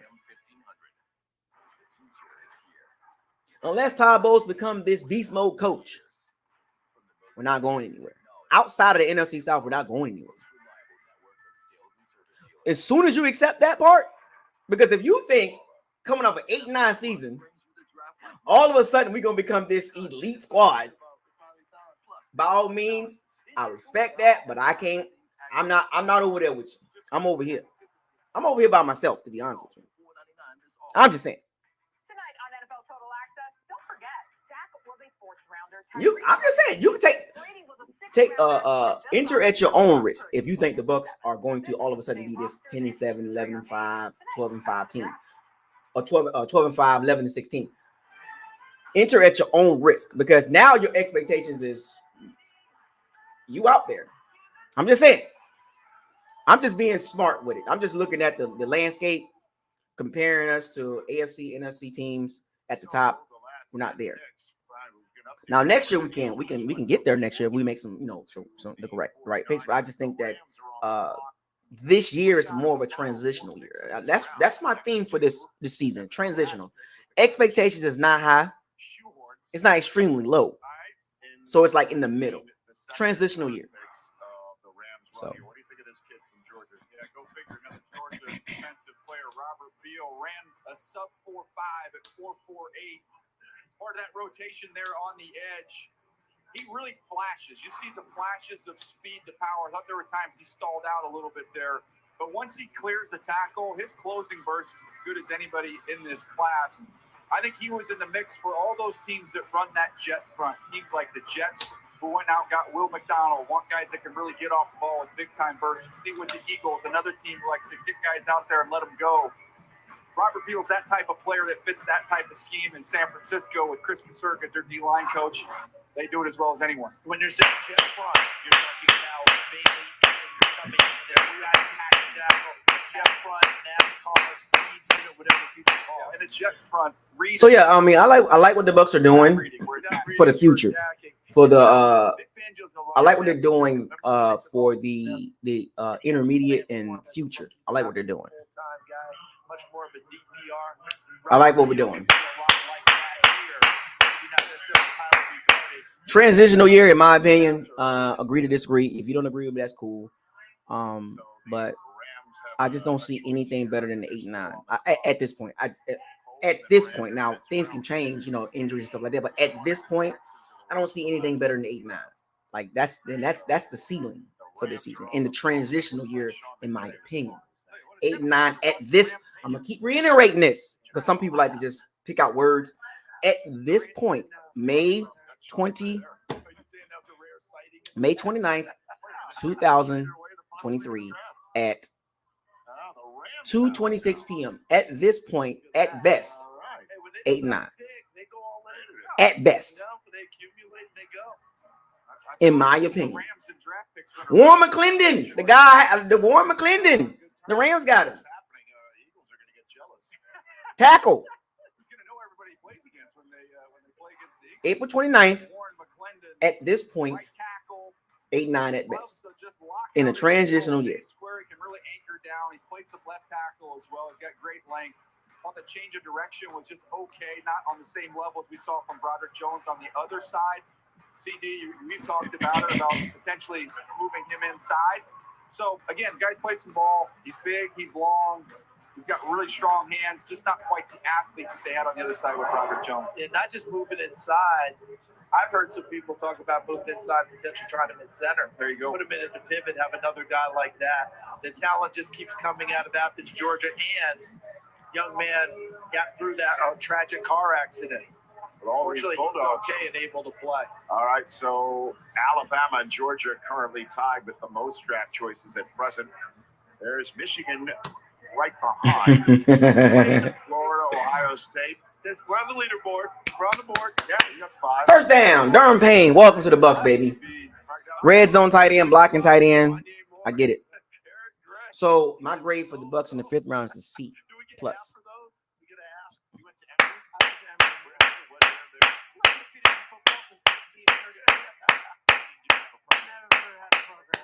Yeah, Jason Light don't like the SEC for some strange reason. I don't know why. I don't get that part. And they don't like the SEC. You don't like drafting SEC players. It's weird. Well, I'll tell you this: if we put up a board of poets, So I'm gonna go back to the Bucks running game. The Bucks running game with the O-line last year was 32nd in the NFL.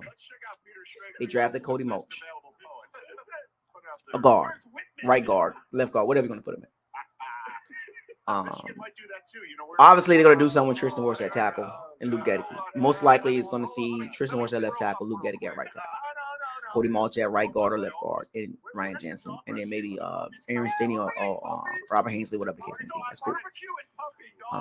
But the running game was 32nd in the NFL. So you added Chase Edmonds, you added Skip Pete, and you got an OC that's never called plays. At this point, how far do you think the running game can go as far as they were ranked 32nd? In your opinion, at this point, with no tape, no film, at this point, you put Cody Mulch in there, a glass eater, right? Yeah, I want to use that. But where do you see the Bucks running game going at?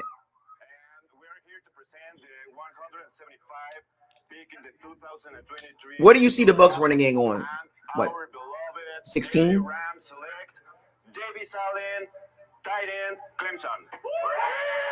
I like Davis Allen. I like him. What do you see the Bucks running game going at? There was 32nd, so anything above 32 is pretty good. But you see the size there, great size, did not run as fast in the 40, and that caused him. What do y'all see the Bucks running game going at? Tall and lean, but a real smooth, easy mover who makes a lot of contested catches. Talk about catch radius. Can you go up and make plays outside your frame? He does. He's got natural hands. Here's one of those contested catches I'm talking about. Just boxing defenders out, go up and get it. He's going to be a touchdown guy. I don't think you're going to see him with a ton of catches overall, but he might be someone surprise you with 6, 7, 8 touchdowns. Where y'all think the Bucks running game gonna be ranked next year? In the red zone. I thought as a blocker at the Senior Bowl, CD, he was competitive. And you remember Tyler Higbee developed and became a major league target with the Los Angeles Rams. I'm not sure anyone expected that when he came out of school. This young man might have that potential to develop the same way. They beefed up the line those last couple picks there with a big tight end. Yeah, we do have the worst running game in the NFC South. We have the worst running game in the NFC South. That's bad.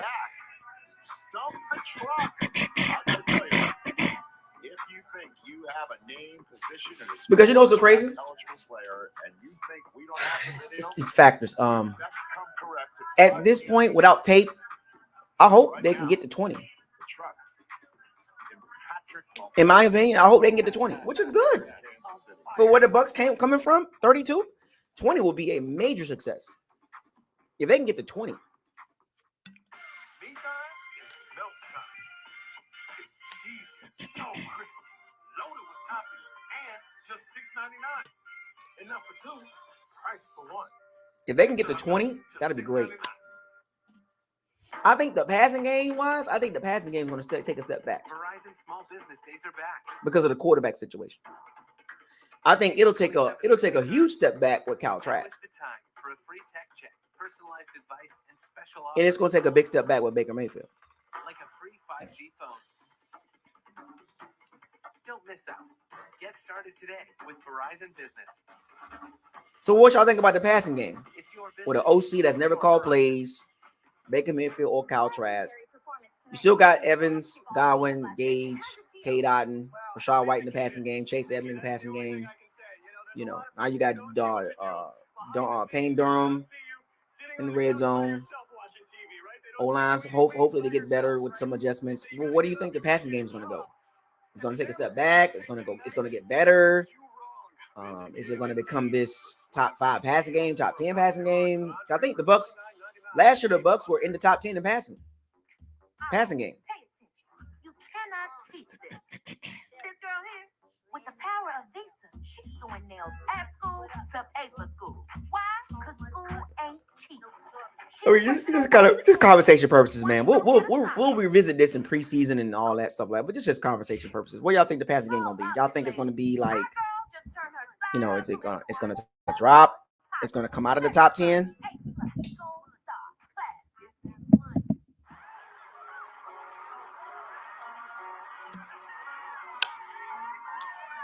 Zone scheme. We're gonna run a zone scheme. It's gonna be a zone scheme. We're not a power team, folks.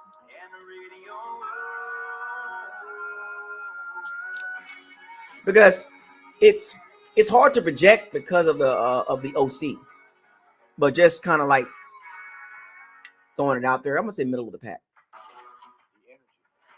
I guess you can say between like 14 and 18. Yeah, 14 and 18, up in there somewhere.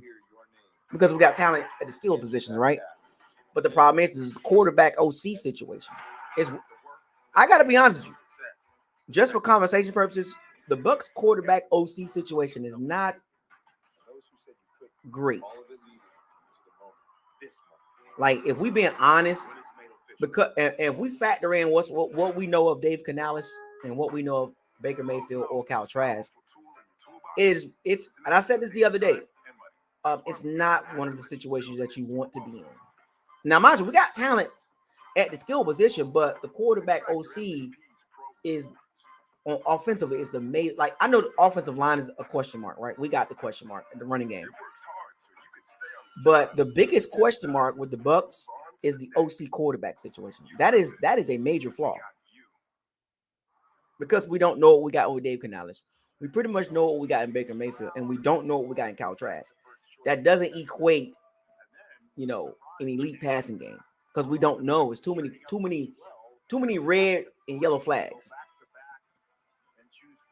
And if you had to, and I said this, if you had to grade the Bucks quarterback OC situation or rank them, just conversation purposes, because we don't know what's gonna happen. But just for conversation purposes, I don't rank them high. I don't rank them high at all. Bottom 10. Because if you had to look around the league at the quarterback OC situation. Matter of fact, while we here, we almost got 100 people in the chat room. So let's just talk about it, right? Let's talk about it, and we'll get back to the draft in a second. But let's just talk about it, right? With the Bucks making moves with Cody Bouch and Durham Payne, getting Baker Mayfield, giving Kyle Trask a chance, Dave Canales. You got your Mike Evans, Chris Godwin, and all that. But if you look at the quarterback OC situation, let's just go around the league and let's just play the game, right? Let's just play the game. We'll start in our division. Dave Canales and Baker Mayfield or Kyle Trask versus Arthur Smith or whoever, or Atlanta Falcons OC and Desmond Ridder. I'm taking the Bucks situation over Atlanta's OC and Desmond Ridder. Carolina, Frank Wright, Bryce Young, or Thomas Brown Jr. and Bryce Young. Or you could say Frank Wright will be calling some plays too. So who would you take? Frank Wright, Thomas Brown Jr. and Bryce Young? Or would you take Dave Canales and Kyle Trask and Baker Mayfield? Well, I don't know. Might have to come back and revisit that. We'll put that on hold. Pete Carmichael, Derek Carr, or Dave Canales, Trask, or Baker Mayfield? Who would you rather have? Who would you consider that's the combination wise? Who would you rather, the combination wise? Who would you rather, Derek Carr, Pete Carmichael, or Dave Canales, Trask, or Baker Mayfield?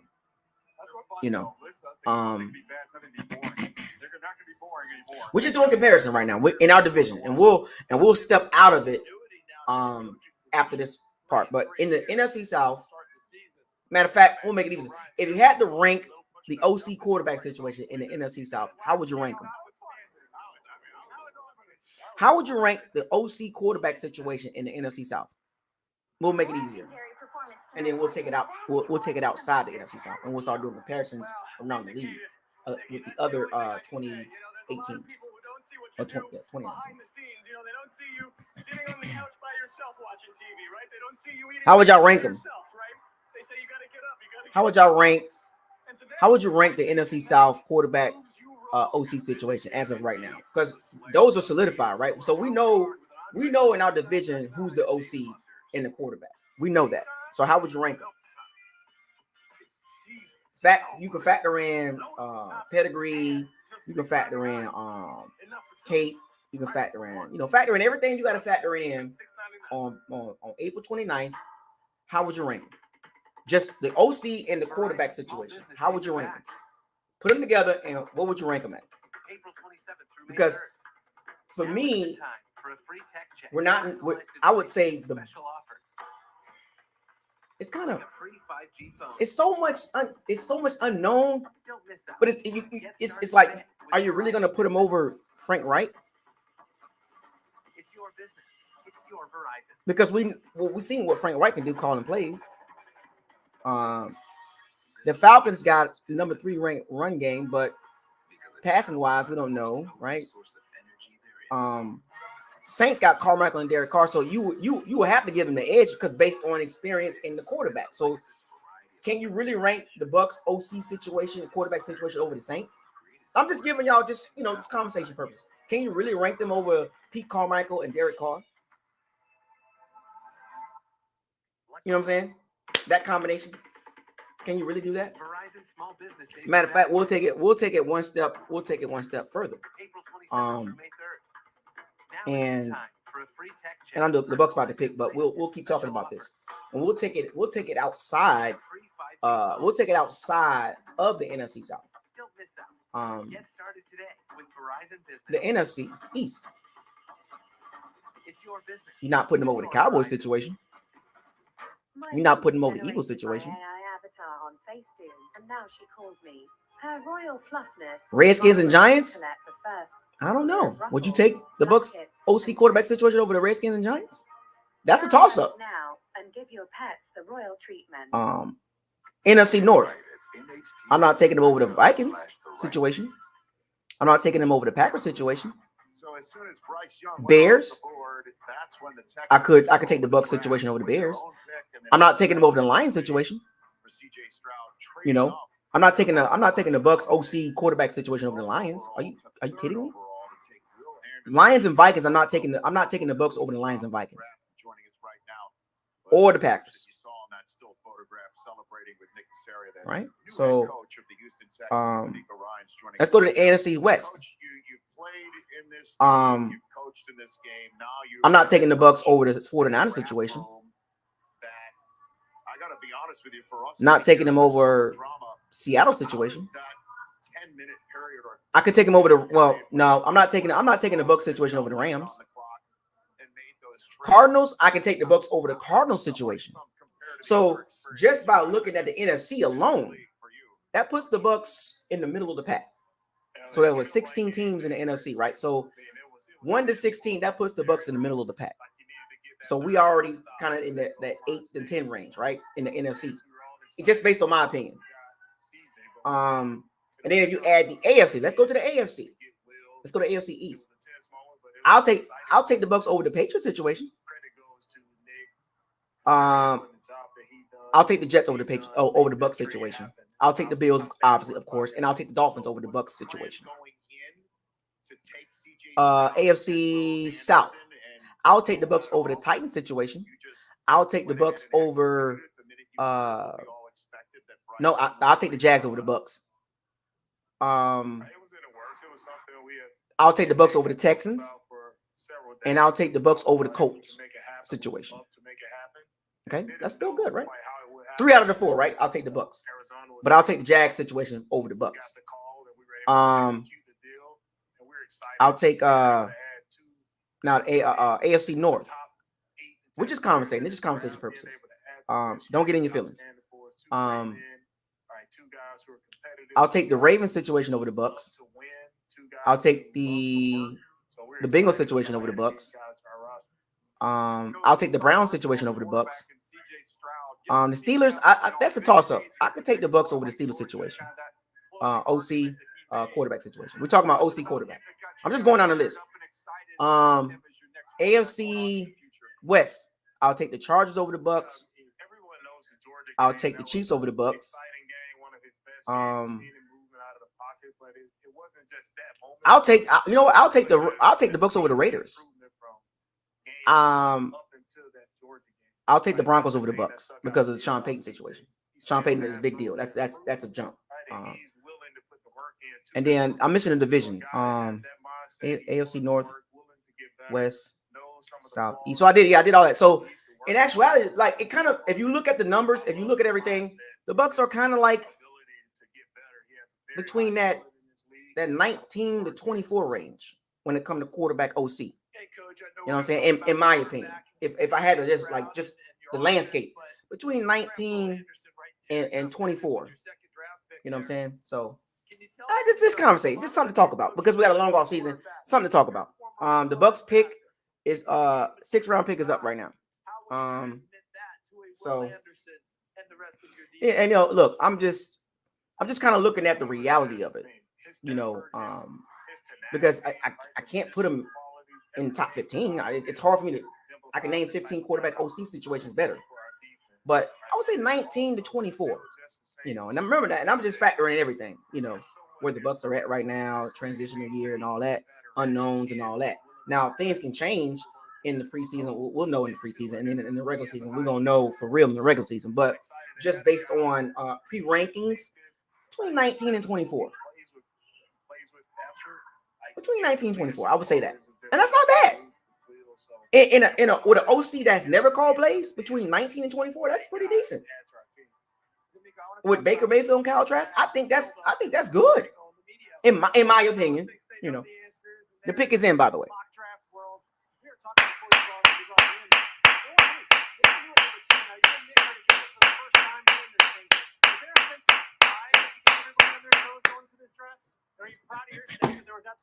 We're just conversating, folks. No need to get in your feelings. We're just conversating. It's nothing to get all in your feelings, because if you get in your feelings, it's not going to work here. Give you foregone conclusion. You're not going to win. You're not going to win over here. Don't attack me. We're just talking. That's all I'm doing. You get in your feelings, I'm gonna get you. I'm just saying. I'm gonna bring you in the locker room, and you got to explain. We're gonna walk down every team and compare that with the Bucks. And now you got to explain. So we don't want to do that. We're just talking. We're just talking. Just conversation purposes. I told y'all this is off-season talk, folks. Relax. I've been doing this for 7 years. DB, Josh Hayes. DB.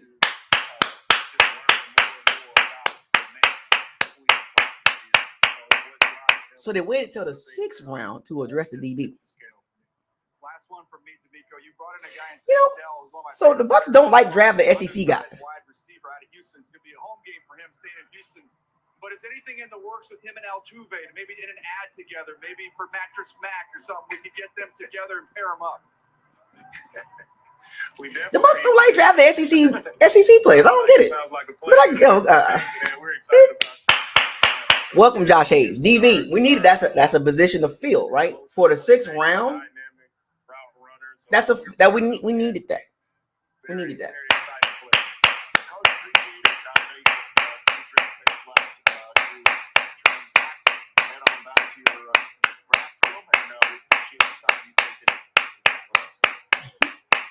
All right, thanks, guys.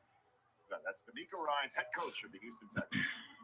Right here on NFL Network's draft coverage. The Rams are 182nd on the clock as we move towards the greatest draft choice in the history of the New York Jets, 184th overall, because that's the pick that belongs to New England. That the Jets said, okay, we'll make a draft trade with you. We'll see. They got a Jersey guy, a Brooklyn guy. They got to get a Staten Island guy next. Is there a Staten Island guy in the draft? Let's see. Other than me? DJ, if only that number had been 199, then they Oh my God!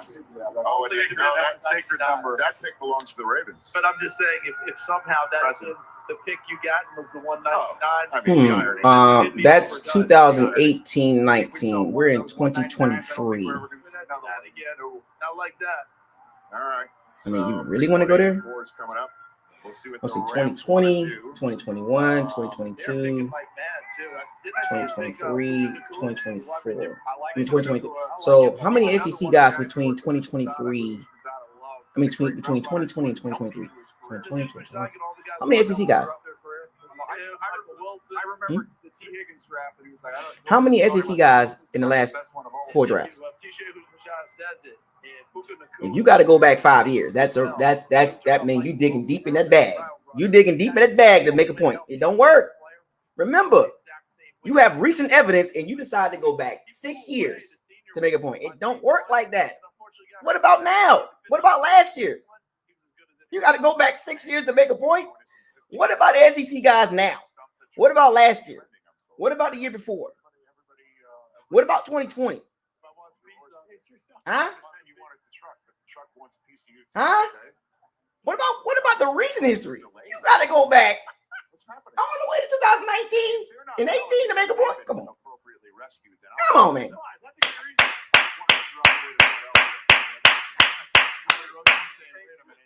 Look, I love football, and I can talk football all day.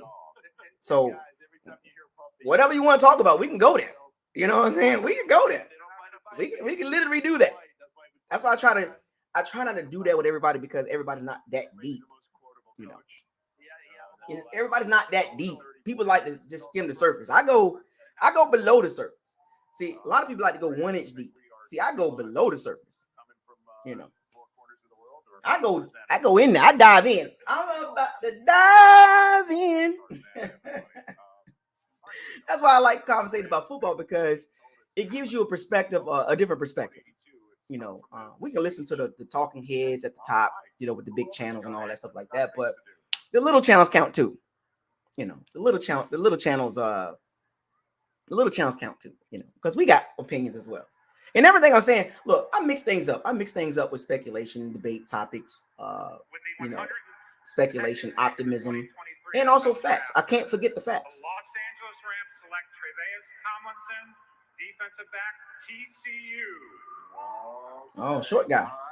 Yeah, you can't forget. The one thing I like about this channel, that I like about my platform, is we talk a lot about facts, right? You know, hashtag with your eyes tell you, hashtag facts or feelings. And I try to keep everybody at a balanced mindset, you know, and I can make some flash comments and some shock value comments, but I like to put things in perspective too, so that everybody can just not think one way. You can think multiple ways. You know what I'm saying? And as we noted, the genes are pretty good. Yeah, genes are real good, and you know he's understood his height limitations from day one. It has never bothered him or stopped him. He's going to play in there in the slot. That's exactly what. But yeah, so I wanted to get back. So Josh Hayes, DB, special teams guy. You know what I'm saying?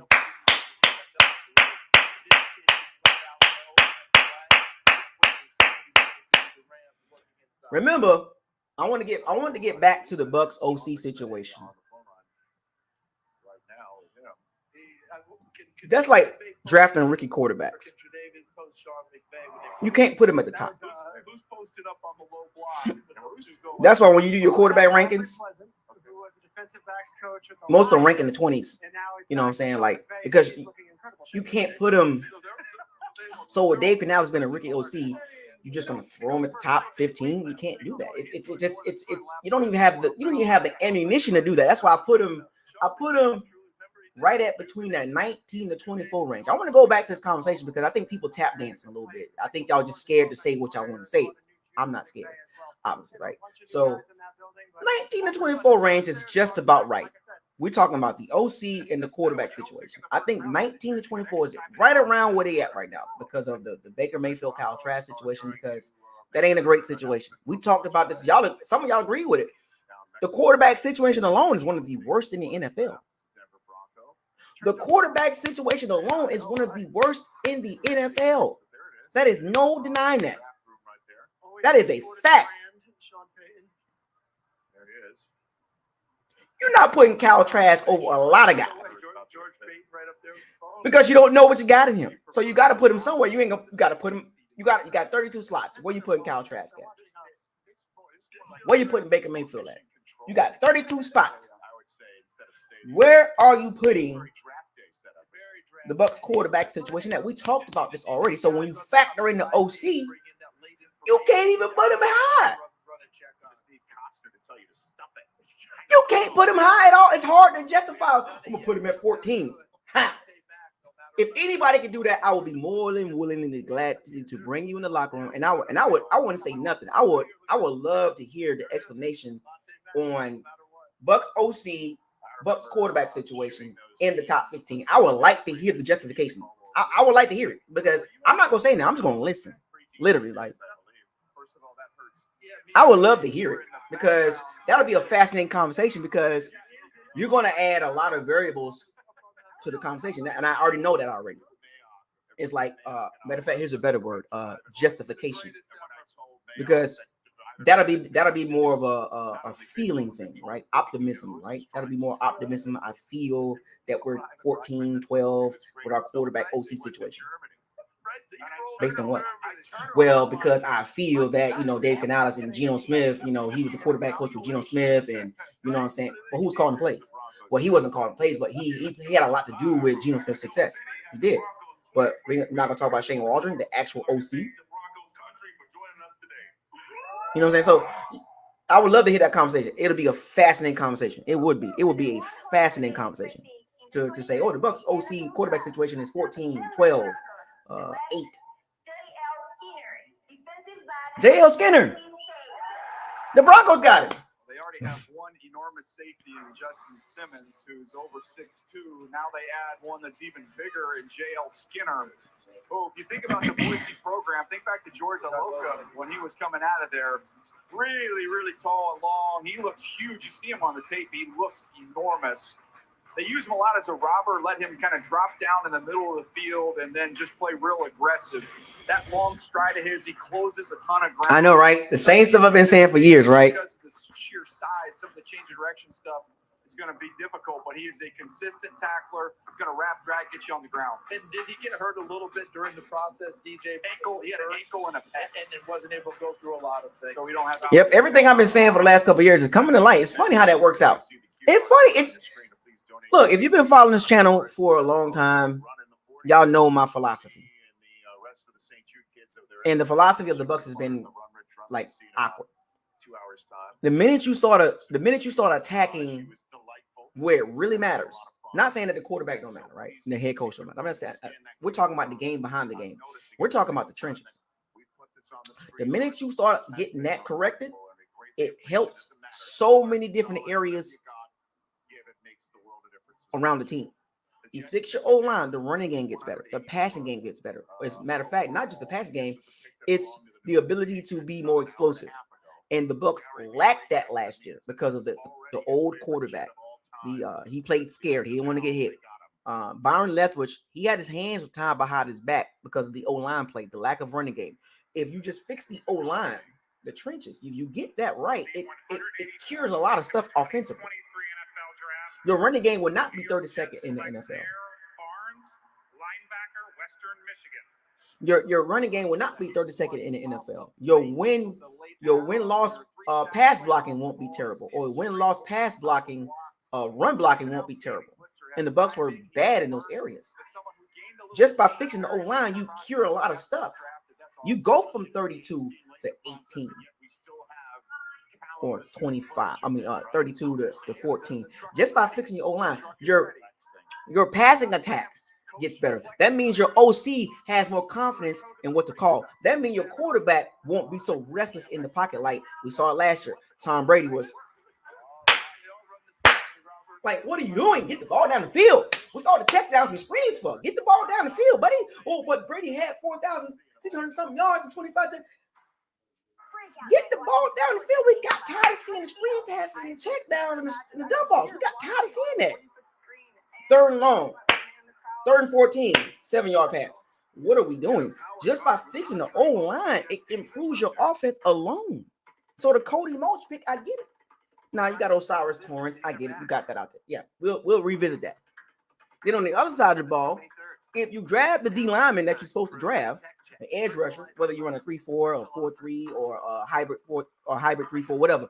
If you draft the D lineman, your secondary gets better. Your linebackers are able to do a bit more. If you can pressure the quarterback just with D linemen and outside linebackers, if you run 3-4, it helps your defense. It gets the ball back to the offense. That means you get more opportunities to score points. Because to win the game, you got to score the most points. That's how it works. You don't win the game by scoring 0. You don't win most NFL games. You got to score over 21 points. So it's the defense's job to get the ball back to the offense to put points on the board. Whether you win the game 3-0, 9-0, 12-0, 14, that get. But the on NFL average, you better score 21 points. And the Bucs did not do that. That is one of the biggest reasons why they finished 8-9. And in special situations, the defense didn't do well. Like overall, the defense looked good numbers wise and all that, but in very important situations, third downs and stuff like that, they didn't do well. And then they blitzed. They had over 40 sacks, but a lot of those sacks came from blitzing. When your zero technique leads the team in sacks, you have major problems in the trenches. So everything works hand in hand. It's like gumbo. I like using that reference, but you gotta fix the trenches. If you don't fix the trenches, you will be terrible, like the Bears, like the Jags for a long time, like the Raiders for a long time, like the Browns for a long time. If you don't fix the trenches, you're not going to be competitive. You're just spinning in the hamster wheel. You better score 21 points this season. 17 point, 18 point, it's not going to work. You cannot teach this. This girl here. It's not going to work. You're not going to win a lot of games scoring 18 points a game. You'll be, and the reason why you win some games scoring 18, 17, 16 points a game is because of your defense is keeping the opponent's offense down. And in the Bucs defense, we literally watched this with our team last season. The Bucs defense kept the score low. We saw this last season. Facts over feelings. See, this is why I love the facts over feelings hashtag, because that's a fact. Bucs defense kept the Bucs offense in a lot of games because of the defense was doing their job. We put the numbers up. If the Bucs scored 21 points a game last season, their record is a lot different. Just 21 points. Their record's like probably 11-6, 12-5, maybe 13-4 if they just scored 21 points a game. First down. It's a fact. The offense got to get better. The defense got to get better in the trenches. That is the point of the matter. There is no way around that. That's the last pick, 186. The Titans just made their selection. You got to be strong in the trenches, baby. And that's my philosophy. At the end of the day, my philosophy is the trenches. And it's always been like that. Yeah, this was the last one. Always been like, and it ain't gonna never change. And I'm a skilled guy. Oh, Jalen Duncan. My 92nd overall player. Here he goes. At this point in the draft, quick feet. It's a little bit inconsistent as a player. Jalen Duncan. Athleticism is pretty special. So you're going to see him give up pressures. You'll see him give up sacks. But he's ultra athletic.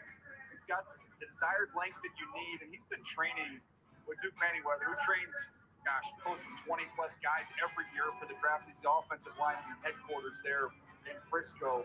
And he vouches for this dude. He's told me I wouldn't be surprised if we look down years in the future if he doesn't end up being the best offensive lineman in this entire class. So the ability's there. He's been putting in the work.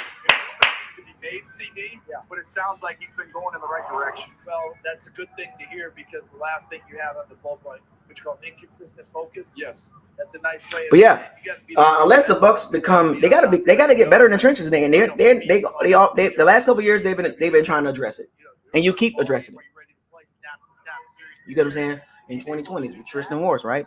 Then in 2021, Robert Hainsley, Because he is a heck of a talent. And right? he was able to do what DJ Luke talked Gedeke. about with Duke Manyweather, boy, they will be Last so year. excited in Nashville, but then they could have You keep doing that. You keep doing it. round 6. That's a You keep drafting. Now this year, Cody Mulch, That's a lot to score. Another guy that Duke worked Robert Hainsley, Luke Gedeke, Cody Mulch, Tristan Wirfs. You keep going to the well until you get it right. Do not be scared to draft a player in a position that not of a need if you need a talent boost. That is a fact. You cannot be scared. If you have question marks at an area of importance that you have struggled in, and you had a guy the year before, and you still have doubts, and the Bucs, Jason Light literally proved my point that I'm making right now. He drafted Luke Gedeke last year, a tackle at Central Michigan, put him at guard. Terrible decision. What did he do this season? He went back to the O-line interior, drafted a tackle, put him at guard. Now he could have got Osiris Torrance, but whatever. But you get my point. You get my point. cannot be scared to do that. Network is the head coach of the world champion Kansas City Chiefs and the host coach of this draft, Andy Reid, joining us On the flip side, NFL Network. How are you, Coach? you drafted Joe Tryon in 2021. You drafted Logan Hall in 2022. Like to pick last in the first round. You must like that, I imagine. You turn around this draft, Yeah, no, it's all right. you pick Kalijah Clancy and Yaya Dobbin. That's bad that we're picking that late, but it's a good thing that we Facts over feelings will always win. So I was trying to tell y'all yesterday on day one. Day two, I try to tell y'all, man, got to get trenches again. Even before the mock drafts, I was like O-line, D-line, D-line. Or D-line, O-line, D-line. Whatever, or D-line, O-line, O-line. I literally told y'all this. And the great thing about what I've been telling y'all, it's all on tape. It's all on video. Just go back and watch it. keeping the line strengthened, that's important to us. I'm just saying, everything I've been saying, it's right in your face in this draft. Right in your face.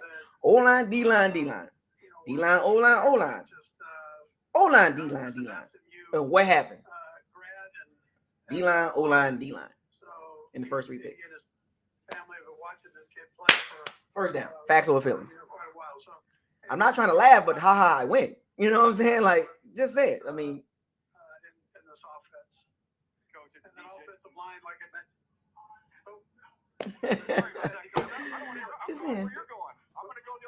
Shout out to Mo Pro Buck with the $10 super chat. Byron Deather said it's not about points, distance, in fantasy football. Okay. Well, 17 points a game, 8 and 9. With the great Tom Brady. 8 and 9, 17 points a game with Tom Brady. That is enough. Whew, that is enough. Nice guy to add to the mix of the offensive line. Coach, what is it about Oklahoma and offensive line? I don't need to say anything else behind that. Shopping there over the last few years, you've had great success. Coach Bill Bedfall has been there and does a nice job. But so now the Bucks are going to reshuffle the O-line based on this Cody Mulch pick. It's pretty clear what's going to happen. If you don't know what I'm talking about, let me refresh your mind. So they drafted Tristan Wirfs in 2020 to be the right tackle. They had Donovan Smith at the left tackle. Marpet, Kappa, Jensen, right? I'm just giving y'all a refresher for the last couple of years and why they're doing what they're doing, And then in 2021, the 13-4 season. Donovan Smith, Tristan Wirfs, Kappa, Ali Marpet, Ryan Jensen. They worked out together, and in the video that we saw, he's FaceTiming with Mahomes. They drafted Robert Haynes. Did Patrick have anything to do with that selection? Did he give his input and saying, hey, here's the next wide receiver I want, and I actually worked with this guy hands-on? 2022. A bunch of guys working out down there, and Marpet retires. Kappa goes to the Bengals. The Bucks drafted Luke Gedeke in the second round. Central Michigan right tackle. Took him from right tackle to left guard. Awful. Jansen gets hurt. They go get Shaq Mason on a trade. Shaq Mason, your right guard. Luke Gedeke, your left guard. Ryan Jensen's hurt. Robert Haynes is your center. Donovan Smith is your left tackle. Tristan Wirfs your right tackle. This is a refresher class, folks. Timeline, Marvel timeline, Bucks timeline, right? You got your main timeline, and you got your branches. Awful O-line last year because of injuries and retirement and free agency. I get it. Robert Hainsley and Luke Gedeke and Shaq Mason, interior-wise. That was one of the worst interior O-lines in the NFL and one of the lightest and one of the weakest in the NFL. One of the weakest interior O-line sets in the NFL at both guard positions at center. Running game, 32nd in the NFL. What did Jason Light do this draft? Well, the guard situation is still in question. He goes signs Matt Frieder. Steeny's coming back. Nick Leverett came in or whatever, but that wasn't great, right? on day 3 with Jamari Connors, a really talented player. How much of You draft a guy that played left tackle at North Dakota State, played very well at the Senior Bowl at the guard position, held his own. You draft him in the second round. Osiris Torrance was there. That's cool. We got that. I'm gonna keep mentioning that because that's the comparison, right? We're gonna down the road. We're gonna revisit that, right? The Bills drafted Osiris Torrance. So at 50, you're gonna move Cody Mulch to the right guard. Let's just say he goes to the right guard. You got 3 guys going to battle it out for the left guard position. You're going to take your second round pick in 2022 that was playing left guard. You're going to make him a right tackle. Follow me on this one. You're going to make Luke Gedeke your right tackle. Cody Mulch your right guard. Ryan Jensen back from injury, and then whoever's the left guard, and then Tristan Wirfs. Should that make your interior better? Hopefully. As the guy who's helped you craft some championship teams, Andy Reid. What about DJ's? You can only go up. You can only go places. You can only go up. Yeah, I didn't want to mention that DJ's a homer, but listen, he was a good. And if that don't work, well, next year you do it again. We were going for the fence, and DJ was a cleanup. You keep doing it, man, and draft more D linemen next year. Can't help it. You call him a cleanup hitter, coach, because but the moral of the story is trenches matter. Always gonna matter. The game within the game. If you're not strong there, you're gonna struggle everywhere else. You're gonna finish below 500. You're gonna get embarrassed in the playoff game at home. And the team that I'm talking about is the Tampa Bay Bucks. We literally saw the Dallas Cowboys on both sides of the ball made the Bucks offensive line. It made the Bucks defensive line look like baby dookie. And I know y'all was mad too. I know y'all was mad. I was mad. The first 2 drives, it was like, oh, but Bucks defense is on that. Oh, the Bucks O-line. Okay. We finna get it in. And as the game progressed, you literally saw the major weaknesses exposed. As the game played along, the Bucks O-line, the Bucks D-line was patooey. Terrible. That's what led to what the Bucks did in this draft. Facts over feelings. There is your timeline, or the branch off the major timeline for the Bucks O-line. And even Tristan Wirfs got hurt a couple times. Get it right, folks. Facts over feelings will always win. 2 + 2 is 4, no matter how you spin it. Yeah, 2 + 2 is 4, but there is no but. How many fingers I got up? 4. Yeah, it's 4 fingers, but it's brown. They're brown fingers. Oh, well, okay. Now we're doing semantics now. Now we're playing semantics. $1 is $1. I'm gonna go back to that reference. No matter how you flip that dollar, it's $1. With the 187th pick in the 2023 NFL Draft, the New England Patriots select Keyshawn Boutte, wide receiver, LSU. Oh, Keyshawn Boutte. Hey! Shake it. What do you got for me? It's a great name. It's even better with the accent. Boutte. That was the greatest booty call I've ever heard.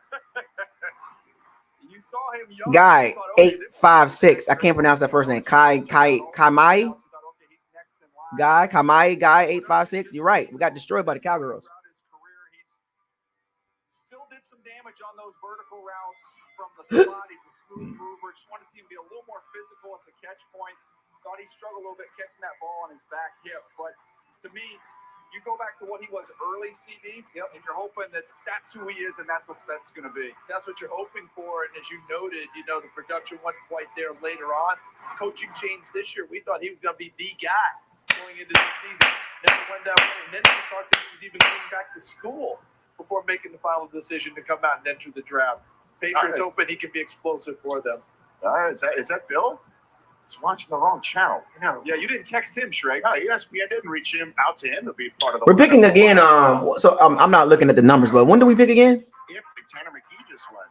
Oh, we're the quarterback. Philadelphia. Eagles. I told you they love collect. They're going to collect quarterbacks. Always keep going back and investing in more quarterbacks. And think about the relationship with Howie Roseman and David Shaw. They have a great relationship. Be able to have that conversation. Ironically, the comp for him when I watched him was Nate Sudfeld, another one who had been in Philly. Didn't have much of a chance this year, CD. When you watch the offensive line he was playing behind, I popped on the Washington tape. 3 of the first 4 times he dropped back, he got sacked. So he was under constant duress. The toughness you cannot question. Eagles having fun. Shout out to the Philadelphia Eagles, man. The Philadelphia Bulldogs. Just didn't have quite that opportunity after taking a mission to play behind a good group. And Rich, I can't confirm this, but I believe Georgia was in his final 3 when he. There we go. The Bucks on the clock again. Running back? Can we get a running back, please? Or receiver? We could have got Keyshawn Boutte. Deuce Vaughn. I mean, return guy. I mean, I'm just saying, man. Just, can we get some explosiveness, please? Oh, yeah. Come on. Let's do it. And by the way, if the Kraft family isn't carded, Can we get some explosiveness, please? called Patriots Butte. I think we would have got Keyshawn Boutte with come on. Explosiveness on the returner. Deuce Vaughn will be perfect right here, man. Man, am I lying? First down. Deuce Vaughn will be perfect right here. It's Tuesday. You got any? You want to talk about crypto? It's Tuesday, isn't it? Trey Palmer, yeah. Trey Palmer, Deuce Vaughn, yeah, man. Explosiveness right here, baby.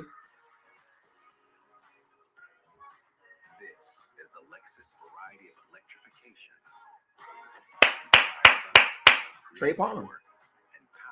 Explosiveness. Deuce Vaughn, Trey Palmer. Yeah. Trey Palmer.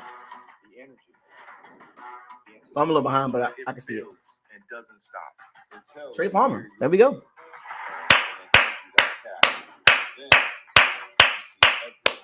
Now, and for that, I'm gonna give that pick an A+ for round 6 because of the need.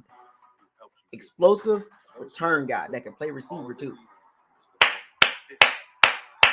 Go ahead, Jason Light. You're checking the boxes. In my mock draft, I had the Bucks drafting Tyler Scott, who went yesterday. So look, my mock draft is almost consistent in what the Bucks are doing, but just misplaced a little bit. But you get what I'm saying. I'm just saying, man. I do this. I'm gonna go back and look at my mock draft. Get started today with Verizon Business. Linebacker, receiver. Now the only thing we're missing now is a running back. But we got 2 D linemen.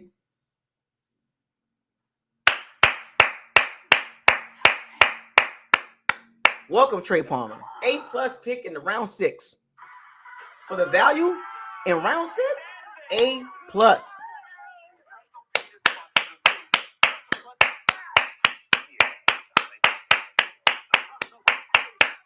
Go ahead, Jason Light. You ain't playing scared this year, huh? You ain't scared?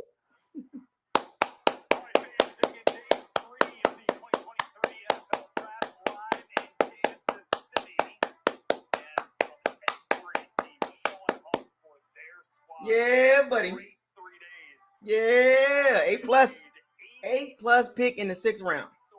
For the value, folks. It's the value.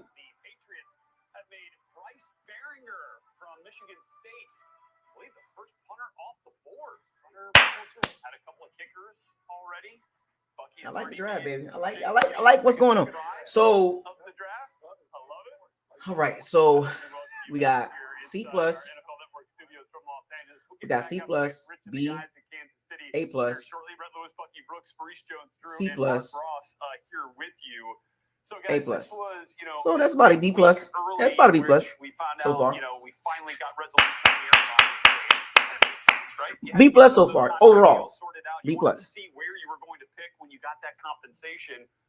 I like it. I like it. But you like it. I love it.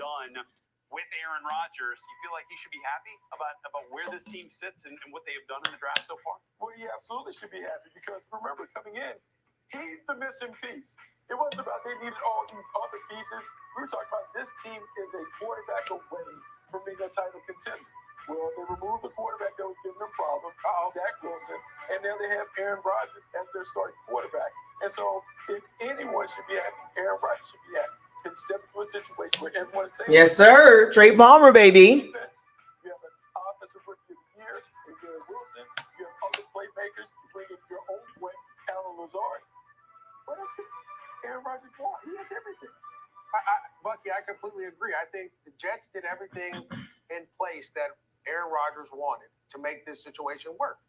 Is he happy? He should be ecstatic, right? You have a great defense. Maurice Jones-Drew is becoming a goofy now. You have running backs. You have tight ends. You have everything that you're looking for in this situation.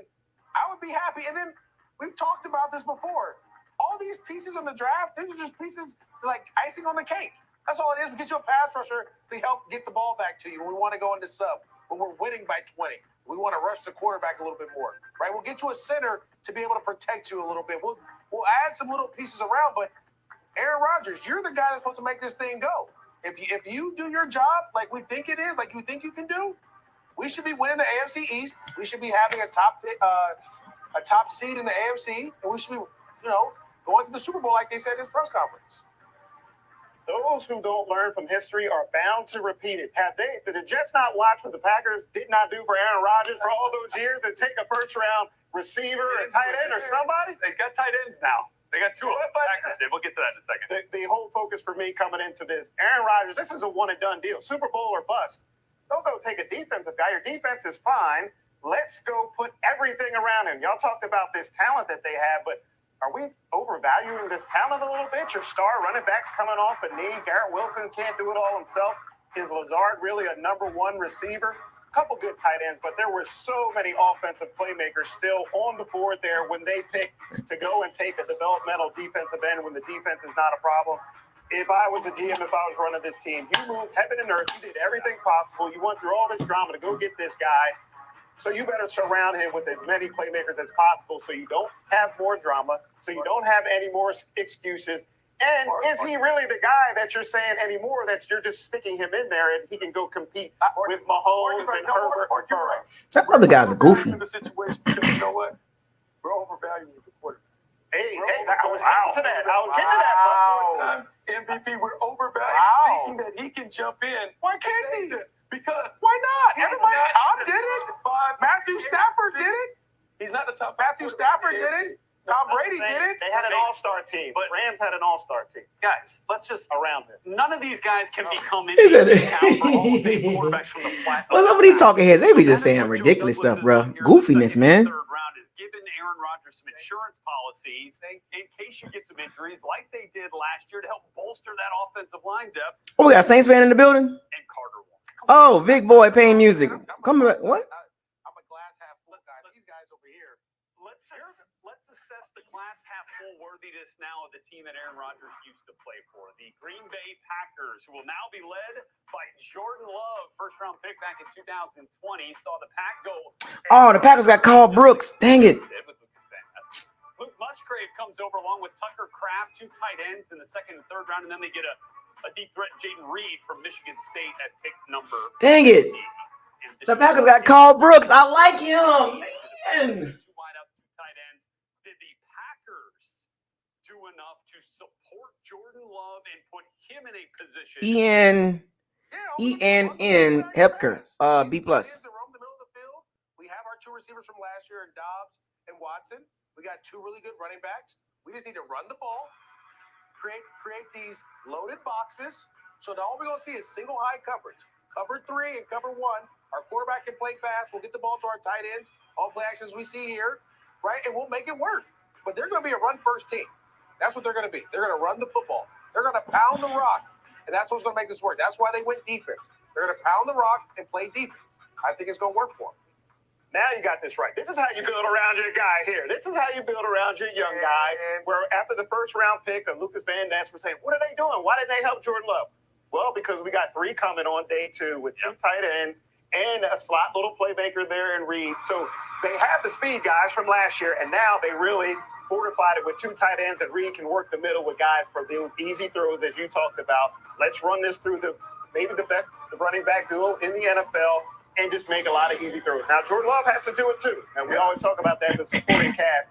But the more talent you have around your young quarterback, the less he has to take on himself. He'll make plays and a lot of people to help him out to do it, Buck. See, I love to see MJD. I'm glad you come over to the dark side because you understand that when you're the Green Bay Packers, you don't have to take a first-round pick on a wide receiver and a skill player on offense because you've had so much success throughout the years, maybe the last 30 years, doing it a different way. And so you do it again. You're going to get 2 tight ends to fortify the offensive line and the middle of the field. And last year, you took your wide receiver, Christian Watson, in the second round to show up and make big plays. You got 2 big running backs. So now it's a little bit of back to the future, old school football. Run it, throw deep off play action, have a lot of success that way, and lean on your defense. They did not do what the Jets did, which was try to reinforce the offensive line. Have not selected one yet, although they do have another pick in the 6th round as currently scheduled. So B+ for me, man. B+. In the 7th round on the way. We are right in the midst of the 6th round here on the 2023 NFL Draft coverage presented by. Oh, the Bucks coming up again. Oh my goodness! Sean Tucker, Deuce Vaughn, running back. Got to be running back, man. Breakout night watching sports at Dave & Buster's. How's it feel? I just never imagined I'd be here watching on a 40-foot screen. Running back. My old man in the crowd. It's special. Do you feel this is Jason Light's best draft class? Shout out to Mel Too Cool, $2 super chat.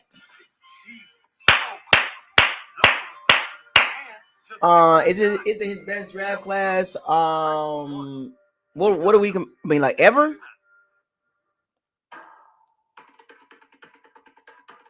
Verizon small business days are Is it what you mean, like ever? Like since 2014, or you just talking about the last couple of years?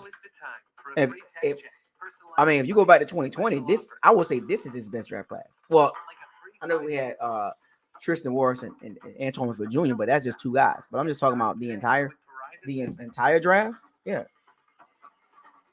I mean, 2020 draft class got 2 Pro Bowlers, 2 All-Pro guys. So to say this is the best draft class, it remains to be seen. I mean, yeah, if you want to have a conversation point, we can talk about it. One of the best ones, right? On paper. But once they hit the field, then we'll know. If we can get, remember I said at minimum 3 starters. So Clancy, Moach, and Yaya Davi. You got to say they pretty much like. So you got 2 starters right away. You got Clancy and you got Cody Moach, right? And Yaya Davi is going to be a heavy rotational piece. So there's your 3 guys right there. Now with Trey Palmer and Payne Durham, and Josh Hayes, Trey Palmer.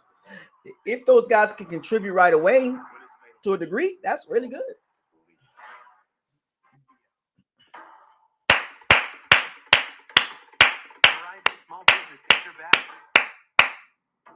On paper, you can say, yeah, I mean, based on need, but we won't know until they get on the field and play. But on paper, you can say it's one of the best. But only time will tell. Get started today with Verizon Business. Because now we got to have, so we got the paper, now we got to put it on the field. Yeah, it's going to be hard to beat 2020 because we got 2 All-Pros at their positions. You know, Tristan Wirfs, top 3 left, right tackle, top 10 tackle in general, left or right. And then you got Antoine Winfield Jr., top 5 safety. It's hard to beat that. 2 players alone. You know what I'm saying? So the Bucks are on the clock, running back, man. Sean Tucker, Deuce Vaughn, sitting right there. What are we doing? Well, you can keep up with every pick of this Come on. 2023 NFL Draft on NFL It's pretty obvious now, right? With the Draft Tracker for presented by Lexus. As Sean we're Tucker, making maybe? our way through the 6th round, we are approaching pick 200 total. Ooh, folks in Kansas City, been a part of the draft festivities here on day 3. Look at that draft hall and a beautiful day there in our host city. Great day here in Los Angeles, too, as we welcome you inside our NFL Network studios. Rhett Lewis, Maurice Jones-Drew, and Mark Ross, as we get set to make a few more selections. I'll try to tell you, man. Obviously, I'll try to tell you, man. future success is kind of what this weekend is as the dust settles. What are we doing here? Right? And so when we look at the first 2 I mean, what are we doing, Jason? who has the better rookie season out of those first 2 quarterbacks I'm just saying. drafted, talking, of course, about Bryce Young at number He 1. be watching my channel, man. They watching, man. Mel Too Cool. $2 super chat. I mean, over the last couple of years, he's been the GM. He's been the GM since 2014. They're trying to find their culture. To me, He's been the GM since Carolina 2014. Panthers have more established though. They've gone out. They got Adam Thielen. They have a running game. They have an So, offensive line. They're out kind of of all the draft classes, 2020 will probably be the number 1, based on Tristan Wirfs and Antoine Winfield Jr. You could say 2017. Well, no, 2018, I believe. A highly recruited kid out of high school. Right? He had to go to the Elite 11 camp, show out, and then he got all his offers. Right? He wasn't really talking. I don't know, man. But for the last couple years, I will put 2023 over 2022 and 2021. So if I had to rank them, I'll put 2020, 2023, and then 2020 and 2021 and 2022 is a toss-up. The right ability, like the guy to my right. You have something there to hold on to, and I think CJ Stroud holds on to that, and he uses that to drive them forward. I mean, I like you a lot coming out of UCLA. I just feel like you look undersized for my taste. Hey, but you had a great career, and it worked out. Jose Ramirez, For the Panthers, so it worked out. But another edge guy. Back to the trenches. He's undersized, but now evolved. And now you're evolved. He's in a better situation because he has a full support staff around him that are committed. 6'1" and 7/8. Look at who they have on the staff. Thomas Brown, offensive coordinator. Josh McCown, quarterback coach. You have Frank Reich. Back to the trenches. Outside linebacker. Productive. Eastern Michigan. Small school guy. His reputation after working with Peyton Manning and others in this league. Just thinking about that, all the positive stuff that they can get. Small school guy. Productive. Eastern Michigan. Yeah, I got to go with Bucky on this one. It's just when you look at the on the field and off the field infrastructure that the Panthers have set It's up okay. for Bryce Young. A small outside linebacker. This guy, of course, there's a lot of expectations, but he's been Back to the edge though. Trenches. He was built for this, so he's ready to take on this. Shit, this is like I think this got something to do with Shaq Barrett too. Remember, not like if you look at the guy Jose Ramirez, about 6'2", about 240, 250. Shaq Barrett is about the same size. Look, Shaq Barrett's a little bit bigger. Defense. And now we're ready for 197. We go across the pond to Tottenham Hotspur Stadium. Defense. More depth. Hi, I'm Christopher Hernandez. They needed, and this look, it's pretty clear the message. With the Miami Dolphins, and we know a thing or two about football. As much as we talked about the defense being good, right? Well, What we're doing here, but we're having lots of fun. It's been a defensive draft for the most part. In the 2023 NFL draft, the Miami Dolphins select Elijah Higgins, tight end, Stanford. Go Dolphins, fins up. It's so funny to hear like overseas folks talk about the NFL and they got the jerseys on. I think that's pretty cool. It's like they have no idea, but they like go Dolphins, fins up, go Rams, go Bucks. Like Solid professional getting from the University of Stanford.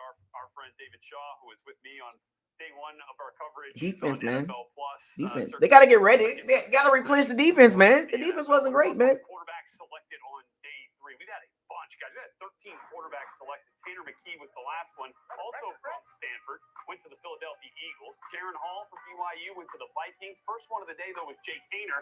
I mean, I have to ask It's a clear message right here. It's a clear message. That's the last pick right there. So Derek Carr, Stetson Bennett from Georgia will join Georgia's Matthew Stafford in Los Angeles. So which one of these three quarterbacks? Defense, baby. 2024 gonna be offense. I know. I get it, George.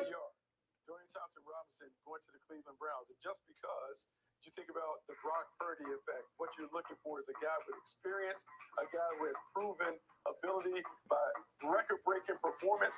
I'm not gonna stick around for the 7th round. I'm pretty much done for the day. Hall of Famer. Oh, he's Hall of Famer. My second favorite Hall of Famer, UCLA. I told you. Yeah, I know. That's what I'm saying. Yeah. And so when you think about DTR being able to get this done, if Deshaun Watson goes down or suffers an injury, I think he has the Brock Purdy effect. So I'm going with DTR. I love that. Is it on me? I mean, come on. Listen, Joey B day 3. You already know who it is. And what I love about it is Jake Hader, and what I love about it is that he's going to the Saints, going behind Derek Carr from where? Fresno State. So Jake Hader, let me give you a little bit about his situation. He went to Washington, it didn't work out. Transfers to Fresno State, works with Jeff Tedford. Who did Jeff Tedford work with? Aaron Rodgers, the guy we've been talking about. So he has that pedigree there. Now, the thing about him, he's a competitor. He's tough. He's going to learn. He's going to do everything he can to play. And let's not, and again, I'm not saying if Derek Carr gets hurt or anything like that, but if he does get banged up and he has to sit, I think he moves in front of Jameis Winston and gives them that security that they're looking for to go. We can't turn the ball over. We can't go 30 for 30. You know what I'm saying? Maurice Jones-Drew is a goofball. Day 3, Joey. Anything comparable there? Yeah, look at it. It's all the same. Hand size. Oh, come on. Look at the completion percentage. What am I seeing? Wow. Look at the yardage. Look at the touchdown. A stretch. Yeah, no, it's not a stretch. I just think you guys just aren't seeing it from the same lens. That's okay. Maurice Jones-Drew is a goofball. He's literally a goofball. Does anybody listen to Maurice Jones-Drew for football advice or football knowledge? It's got to be a guy that's going to play. And that's going to be Stetson Bennett, who's there with He's the Rams terrible. and the backup Anyway, quarterback right away he got drafted. Jose Ramirez, I'm gonna get that a C plus. C plus, C minus, C plus. Yeah, Maurice Jones-Drew is a goofball. Who listens to that guy? His analogies, his comparisons, and his thought process is terrible. My goodness, boy. He tried to cap for Jake Keener. That's how you know, man. That's how you know the NFL talking heads is terrible. Terrible. They just say anything. There's a lot of us in here that can do way better than a lot of these guys.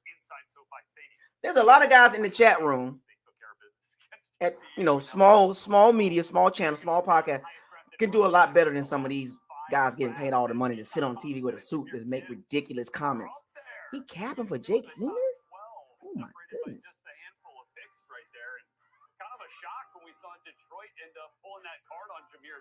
Anyway, shouts out to all the Pirates of Sea Bandits. My overall grade as of right now, it's a B plus. For this draft or for this Jose Ramirez pick, I'm gonna say C minus. But overall, B plus. Trenches. They picked up Josh Hayes, the DB. They picked up Trey Palmer, and they picked up Cody Mulch. But it's been about the defense, man. So, exactly, cover 2 spy, goofball. I know they gave him a job because he's played in the NFL, but he's terrible. He is terrible. Oh my gosh, some of them guys are terrible at their jobs. What they be saying? I'm like, oh my gosh, we're repeating narratives and just politically correct responses and like, man, come on, be real, man. Stop playing. Anyway, shouts out to all the Pirates of Sea Bandits. Thank you for joining Day 3, 2023 draft, Tampa Bay Bucks draft party with your host, Bucos Locker. The Bucks picked up a couple guys. They picked up Josh Hayes, Jose Ramirez, Trey Palmer, Payne Durham. All pretty, hopefully little guys will make the team. They got 2 more picks in the 7th round, but we'll talk about that another day. I'm not going to stick around for that. With that being said, fire the cannons, seize the day, raise the flag. Hashtag facts over feelings. Hashtag what does your eyes tell you? Hashtag probability of responsibility. Hashtag life after Brady. Hashtag what's next? Hashtag Jason Light, don't mess this up. Hashtag build the trenches. Hashtag trenches matter. Hashtag why? Hashtag what is this? Hashtag fire the cannons. Hashtag walk the plank. All right, folks. Well, we're gonna do an overall draft recap at some point, and we'll get a little bit more breakdown. So enjoy the rest of y'all weekend, the rest of y'all day. I'm going to go study and do a little working out, and I gotta go to the store. So I got things to do. I'll be busy. I want to enjoy my Sunday. Y'all enjoy your Sunday. I'll holler at y'all maybe tomorrow or another day. I'm out.